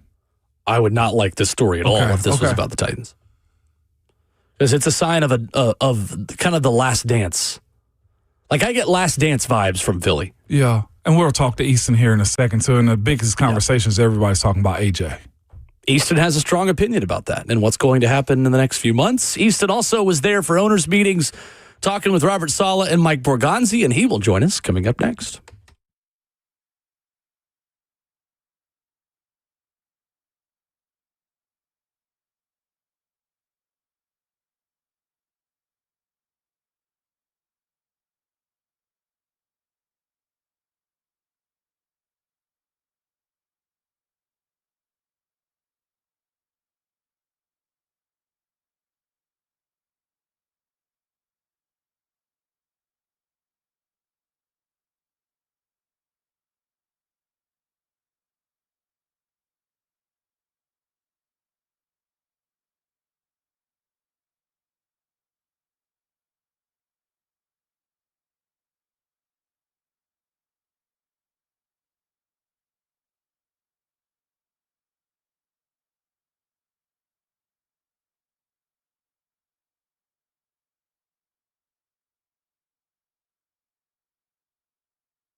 Ramon Will rolls on at hour 4 on your Thursday morning. We call it Friday Junior. Ramon Foster and Will Boulding pleased to be joined by Easton Freeze of A to Z Sports this morning, talking Titans, recapping NFL owners' meetings. Easton, what's up? Good morning. How are you? Good morning, Easton. Fellas, good morning. How are we? Good. We're good. Congratulations on the quote tweet from Adam Schefter, or I guess congratulations on being in the right place at the right time to see him lose a battle with stairs. What the heck happened? Hey, the guy almost fell into my lap. I'm just sitting in the lobby of the Arizona Biltmore, and he's talking to some important executive for a team that I didn't recognize, and there was one stair that he didn't quite step over far enough, and it was one of those falls that just never quit. Like it traveled the whole room as he was trying to regain his balance, and then he ends up, he's in this nice, expensive suit, and he's sprawled out on the floor, and I'm like, do I have to call an ambulance from Adam Schefter? But no, he was laughing it off, and he was asking if there was security footage of it, which we probably will never see, but I saw it. So I needed him to know that for some of us, we know what happened. Okay. Fair enough. He's silencing the security footage. That's the story I'm going with. That's right. What was the biggest thing you learned, Easton, from Robert Saleh and Mike Bergonzi's pressers? Because one of them, if you read Twitter, says Jeremiah Love is the pick. The other one says Tony Pollard is the best Titans running back since Chris Johnson. I learned that. I learned that Titans PR did a pretty good job of mixing the preparation between the 2 days to send enough mixed signals to give us some debate topics. So shout out to Titans PR for that prep work. That's a great question. We learned a lot. It's hard to put my finger on the number one thing because definitely Mike Bergonzi's comments about we will take the best player available, which I know you guys talked about from my story the other day, which I really appreciate. It is impossible for that not to perk your ears up just a little bit, even if. And I want to say, there's a lot of talk this time of year. It's like, hey, it's lying season, it's smoke screens, like these guys, you can't trust anything they say. Which generally speaking, yes, you have to be very cautious this time of year. But a lot of that to me, like the true lying and smoke screening is stuff on Twitter, sourcing national guys. Like when it comes to local guys sitting down with their local team, talking one-on-one, looking each other in the eyes, man to man, like maybe I'm naive on this. But I don't think that they're like just straight up lying to us. They're omitting important information for sure. But I do not think Mike Bergonzi and Robert Saleh were like straight up blowing smoke on things this week to those of us that were out there, the 5 of us that were out there. So I do think what they say carries some weight. And I guess the most important thing to me was that Bergonzi comment, but not because it definitely means they're taking Jeremiah Love. What it means to me is that whoever they pick, if it's not Jeremiah Love, they have to walk to that post-pick press conference podium and say, hey, here is why we think that this guy is a better football player than Jeremiah Love, because that's the situation you have set yourself up to have to answer for. Easton Freeze, A to Z Sports with us this morning here on Ramon and Will. Of the 4 guys added yesterday, Easton, who's got the best chance of making the 53-man roster at a training camp, or would you vote E, none of the above? I guess it wouldn't be D because there's already 4 players. That's right. It's not Hendon Hooker, which apologies, but that made my day yesterday on April Fool's of all. People really days. thought that was an April Fool's joke. Ever. I got so many tweets of like, "Oh, you got." Like, no, I didn't. I know. I know. I mean, but it did fit perfectly, right? It fit perfectly into the theme of the day. And I just love the idea of going back exactly 3 years into the past. Yeah, right. And telling everybody that Hendon Hooker and Will Levis will be on the same Titans team in the very near future. Neither will be even remotely competing for the starting job. And neither is likely to even be on the 53-man roster. I think the guy most likely is probably Michael Carter. He's got the advantage of being a solid guy. He's joining a running back room, which I looked at the depth chart today. I was kind of taken aback to be like, oh, there's 6 guys at running back on this roster right now. Really, only 4 of them are competing, right? We know Tony Pollard and Tajay Spears are both here, probably regardless. Now, if they take Jeremiah Love, then all bets are off on that front. But I think if they take Jeremiah Love, they're liable to probably keep both of those guys anyways. And then we know Khalil Mullings was the 6th-round draft pick last year, who I don't want to bury him or anything, but he does feel like the guy that unfortunately is the most likely to get kind of screwed over by the regime change. We didn't get to see a lot from him last year because of the injury, which was unfortunate. The jury's out on him, and he's not this coaching staff's guy. He is this front office's guy. So I don't think he's doomed by any means, but he and Michael Carter are certainly going to be competing for that third running back spot, and I could see Michael Carter being the winner. Wow. We're talking about Easton Freeze this morning, A to Z, talking a little bit of Arizona, coaches meeting, owners meeting, and much more. Easton, when you look at Mike Borgonzi speaking this week as well, he spoke about keeping all options open as far as the interior offensive line goes. What direction do you honestly see them going? You see a veteran getting signed later? Do you think they use some of the draft capital to bring in a guy for the future? This is easily the biggest question mark to me on the entire roster, and I think it has the chance to shape the draft. We were talking about this on our A to Z Sports Morning Show today, where when I look at this roster right now, if I have to pick out the three positions that are the thinnest or have the biggest question marks right now, it is center, right guard, and speed edge rusher. And so I'm not saying they're going to go crazy heavy in the draft for sure and take a bunch of trench guys with their first 4 picks, but I'm not ruling it out by any means because I don't know what their plan is. And on the offensive line in particular, I can't answer this question until I know what their understanding of the Zeitler situation is. Do they have a handshake deal with him? Do they feel comfortable saying, hey, after the draft, he's a guy that will come back and sign with us? I still, in my gut, based on having talked to Zeitler on Locker Cleanout Day and talked to some other folks about the situation, I still think they're probably thinking they'll sign him after the draft, but I don't feel great about that. It's like a 60-40 thing. And that's a lot of reading the tea leaves on my part and not like hard information. So I don't think you can bank on that by any means. And then at center, I know that they like Sloatman, who they brought in. I know that Jackson Slater is going to get a fair swing at that competition.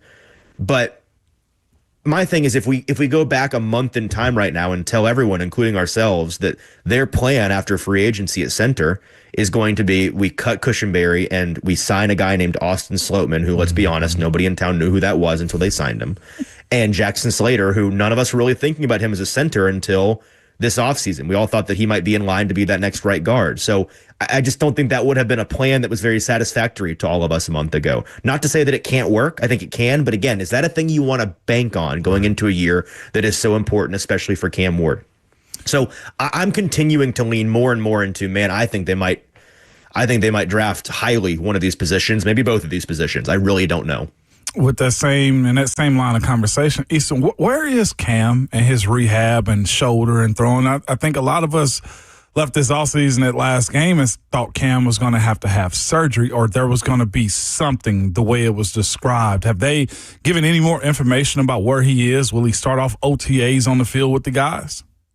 Yeah, my understanding is that he's progressing nicely. Obviously, he avoided the need for surgery, which is great news. You're just your fingers crossed that you don't get down the road and feel like anything changes on that front. But again, not a doctor. My understanding is that there's not a whole lot of concern on that. So that's good news as well. He's back to throwing. He has been throwing in some capacity now for a couple of weeks. And we're in that weird portion of the offseason where the CBA dictates they can't talk ball. Robert Saleh joked with us at the owners' meetings that he's not even sure if they can talk about the movie they saw over the weekend. Like, he's not sure what they're legally allowed to talk to Cam Ward about right now, but they see him around and they're giving him fist bumps in the office and stuff because he's there rehabbing and doing all of these things. I don't know. Nobody has explicitly said he will be back for the start of OTAs.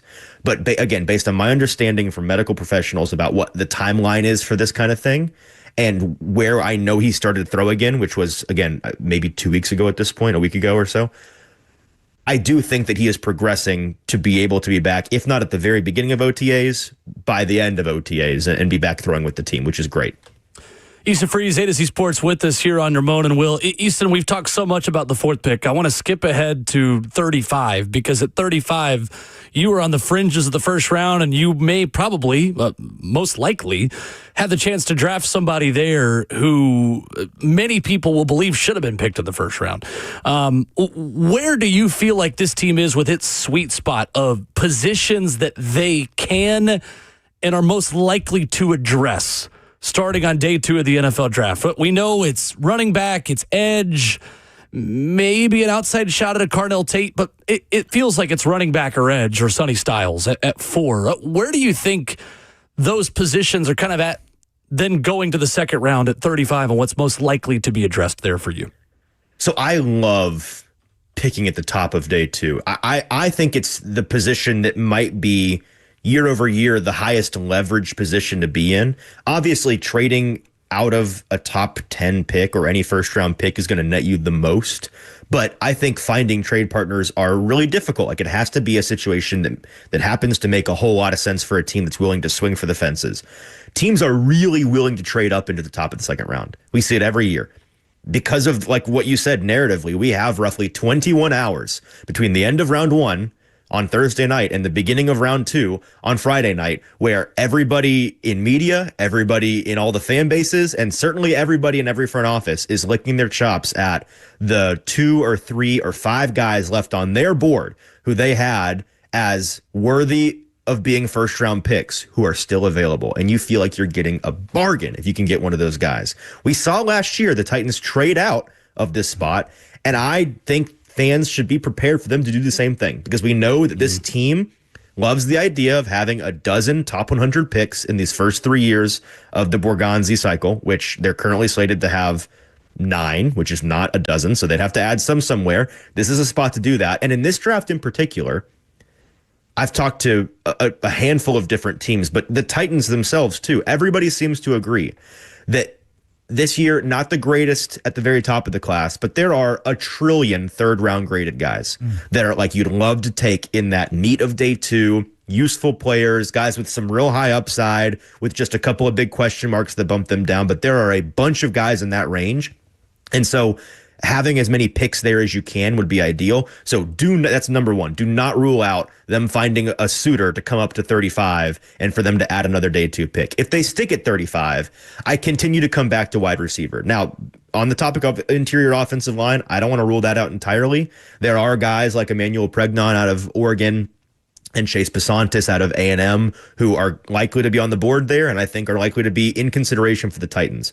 But I'm super curious about who, if any, of these first-ish round caliber receivers fall out of the first round. And the 3-pack that I'm really eyeing are Denzel Boston out of Washington, Omar Cooper Jr. out of Indiana, and Casey Concepcion out of Texas A&M. Those 3 guys all could go in the first round and nobody would blink. There is also just a math problem of only 32 players can go in the first round. And there's a murderer's row of teams that could really use receiver in the 20s, as there seems to always be. But they're not all going to take receiver. And I was listening to the McShay show the other day, where he was talking about, based on what he's heard, he wouldn't be surprised if one of those guys slips into day 2. And if so, I would be over the moon pleased for the Titans to get any one of those 3 receivers. Easton, Coach Saleh ended up dropping a nugget about having a joint practice with potentially Carolina in preseason, man. Is that something we'll just have to get familiar with, that each of the 3 game weeks there will be joint practices for the Titans for the foreseeable future? I know that it would be that way if it was up to Saleh entirely. The league does not love doing joint practices on the first week of preseason. For whatever reason, I think probably just kind of to ease into it, because it's a lot of travel to do 3 straight weeks of joint practices for teams, but mostly I think just to ease into things. I'm sure they have their reasons, but just historically speaking, they don't love doing early joint practices. So I think the Titans will probably get their wish for a 1 at home, 1 away, the Carolina 1 at home, and the away 1 TBD. The fact that they told us about the Carolina 1 as a request, you can be pretty certain that the Titans will be hosting the Carolina Panthers for 1 day of joint practices. Another little tidbit from Saleh, which I think is some veteran savvy on his part, where he's like, I'm a huge proponent of joint practices, don't get me wrong, but I'm a huge proponent of a joint practice, singular, because 2 days always ends up being just a bunch of fighting on day 2, which in my brief experience with joint practices is definitely the case. So I think you'll get 2 days of joint practice from the Titans this year in week 2 and 3 of the preseason. Easton, you tweeted about this the other day on old friend A.J. Brown and old friend Mike Vrabel potentially reuniting. Is A.J. Brown going to be moved on draft day again? On draft day, I won't say that. Okay. Because there are finances in play that were not in play the first time. And, it's a big difference between moving a guy on a rookie deal and moving a guy on a monster deal like AJ is. And there's the whole post-June 1st consideration and all of this. I don't think it's out of the question. I really don't. And a big part of the, on the other side of this equation is, well, the team that is trading him, the Eagles, what are they getting? Because if it's not on or before draft day, then it's future draft capital. It's nothing this year. And we know about what everyone is expecting the 2027 draft to be, the greatest draft in the history of the NFL, apparently. That's right. And so I'm sure that they wouldn't be too displeased with getting all 2027 capital. But is that what a team trading for Brown, in this case the Patriots, really wants to give up? So I don't know. All I know is I talked to people on the Eagles beat. I talked to people on the Patriots beat. I talked to important executives, GMs, coaches, owners, people in and around the league that know what's going on behind the scenes. And basically everyone I talked to at the Arizona Biltmore was basically just operating on the assumption that A.J. Brown will eventually be a Patriot. So that makes me want to operate on the assumption that A.J. Brown will be wearing a Patriots jersey in the fall. The way I phrased that tweet was, I'm overly confident. Like, I don't have it firmly. I don't have it sourced like report from Easton Freeze. Overly confident. But in my heart, I know that he's going to be a Patriot. Easton Freeze does a great job covering the Titans at AtoZSports.com, at Easton Freeze, where you get him on Twitter. Always a pleasure. Thank you, sir. Yes, sir. Thanks, E. Always a fun time, guys. See you next time. Yes, sir. Easton Freeze with us this morning. We wrap up the show with the final call for phone calls, 615-737-1045 after this.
Ramon Will, 104.5 The Zone, wrapping up the show. The Buck Rising Show is on deck.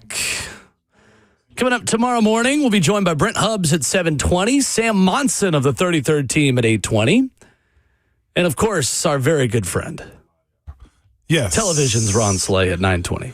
Previewing the Final Four, maybe talk a little basketball transfer portal. And slam dunk contest he's doing for college and everything. Like, they need to put him on the panel for the Final Four. I'm here saying it. Listen, if he ain't going to say it for himself, I will. Absolutely. Absolutely they do. The Lady Vol basketball team is now a Lady Vol basketball team. And what I mean by that is there is one player on the Lady Vol basketball team. It is not the Lady Vols. They're the Lady Vol. Congratulations to Jada Civil. You were the only one left. I know Talaysia Cooper is entering the transfer portal this morning. My girl. I ain't gonna lie to you. I'm a huge Talaysia fan. And I knew she was leaving. I saw it midway through the season. Like, oh, yeah. I mean, she got taken out of the SEC tournament game against Alabama. And she was done. But didn't play the last, 15 minutes. Yeah, no, writing was on the wall on that one. That's why I look at it. I look at this situation with Kim, and I know college sports can't operate like a parent would when I was younger. You used to mess up your school shoes and you go outside and you make them muddy.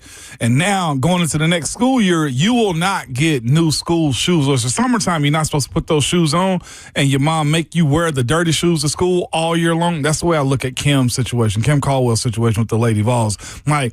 I bought you new shoes. I bought you all new players, and you went out and you ruined them, and then you got them dirty. You expect me to buy you new players? No, you will get what you can find is the way I look at it, because the Lady Vols brand to me, and again, I know this is not how college basketball or sports work.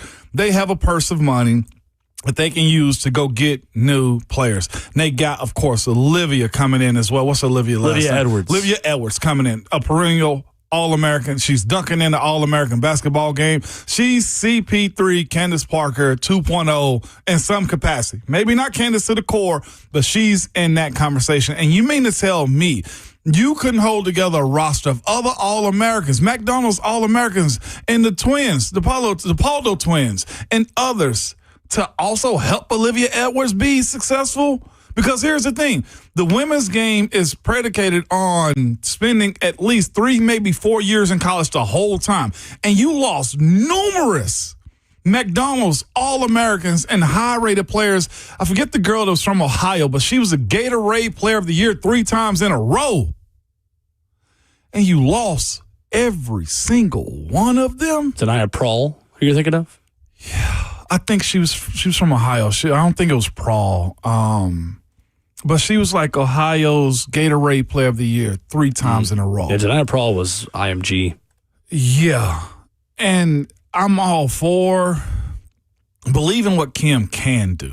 It's just that I can't see what she's capable of moving forward anymore. So Tennessee has now had exits from Denia Prawl, former 5-star, Alyssa Latham, who is transferring to Virginia Tech, Kania Boyd, Lauren Hurst from Tennessee, from Cleveland, Tennessee, Mia and Maya Paldo, and now Talaysia Cooper. Talaysia Cooper led the team with 16 points per game. Mia Paldo is, I think, the biggest exit, the biggest miss. She averaged 10 points a game this year. She was the go-to player down the stretch. Lost an assistant coach as well, a recruiting coordinator, but she got one back. Gabe Lazo going to LSU. Lazo going to LSU. I question that departure, just speaking from an in-my-house conversation I've had. You have a guy like him, Lazo, who is a phenomenal recruiter that we were told. He also helped coach. When you let go of a coach that's known for bringing in recruits the way he do, I almost feel like he may have been part of the reason this team fractured a little bit, undermining Kim, where you have 2 coaches playing different games with the players. Hey, no, you deserve to be playing more, especially when you're the main recruiter. I saw it was Talaysia, I think, that recruited. Oh, no, it was Olivia Edwards that was tweeting about how I'm not mad at you, I'm sad for you, is what she said. So it lets you know his importance. I just wonder if he undermined Kim in her coaching this year when it comes down to why this team was this fractured. I personally don't think it was all the girls. I don't think it was all Kim Caldwell. I think it was so many other different talking heads and voices around them that you had a team break up this bad. It's not just on one person when No. things break up as badly as they have. This is a bad breakup. This is a cultural dismantling of what they've had right now with the Lady Vols, and I'm almost feeling like I'm more passionate about speaking about this than I am the damn football team, because the Lady Vols brand, nobody messes up. Yeah, it's pretty jarring to look at a roster and see 3 players on it. One of them was here last year, and she may still transfer. You don't mess There's that time. up. Why stay? Portal's not even open yet. Yeah. Yeah, it's not good. It's a big call by Danny White to stand by his hire and to be patient with the progress of a program that took a pretty big leap backward this year. Still made the tournament, but off of what they did the first half of the season, not by anything they did the second half of the season, because they didn't win any games. And I don't know. Interesting. Back at it tomorrow morning. We're going to play a game of same faces, new places tomorrow. Catch you up on a little bit of SEC football. I got one in the NFL. I didn't realize Isaiah Pacheco signed with the Detroit Lions. There you go. There you go. He can run like he has blue jeans on and blue pants for the Detroit Lions. Fit right in. 6 a.m. tomorrow. The Buck Rising Show is next. But remember, Stop at crosswalks. Yeah, stop at crosswalk. That's your parting shot. But remember, your Twitter fingers and your mic is always high. And stop at crosswalks.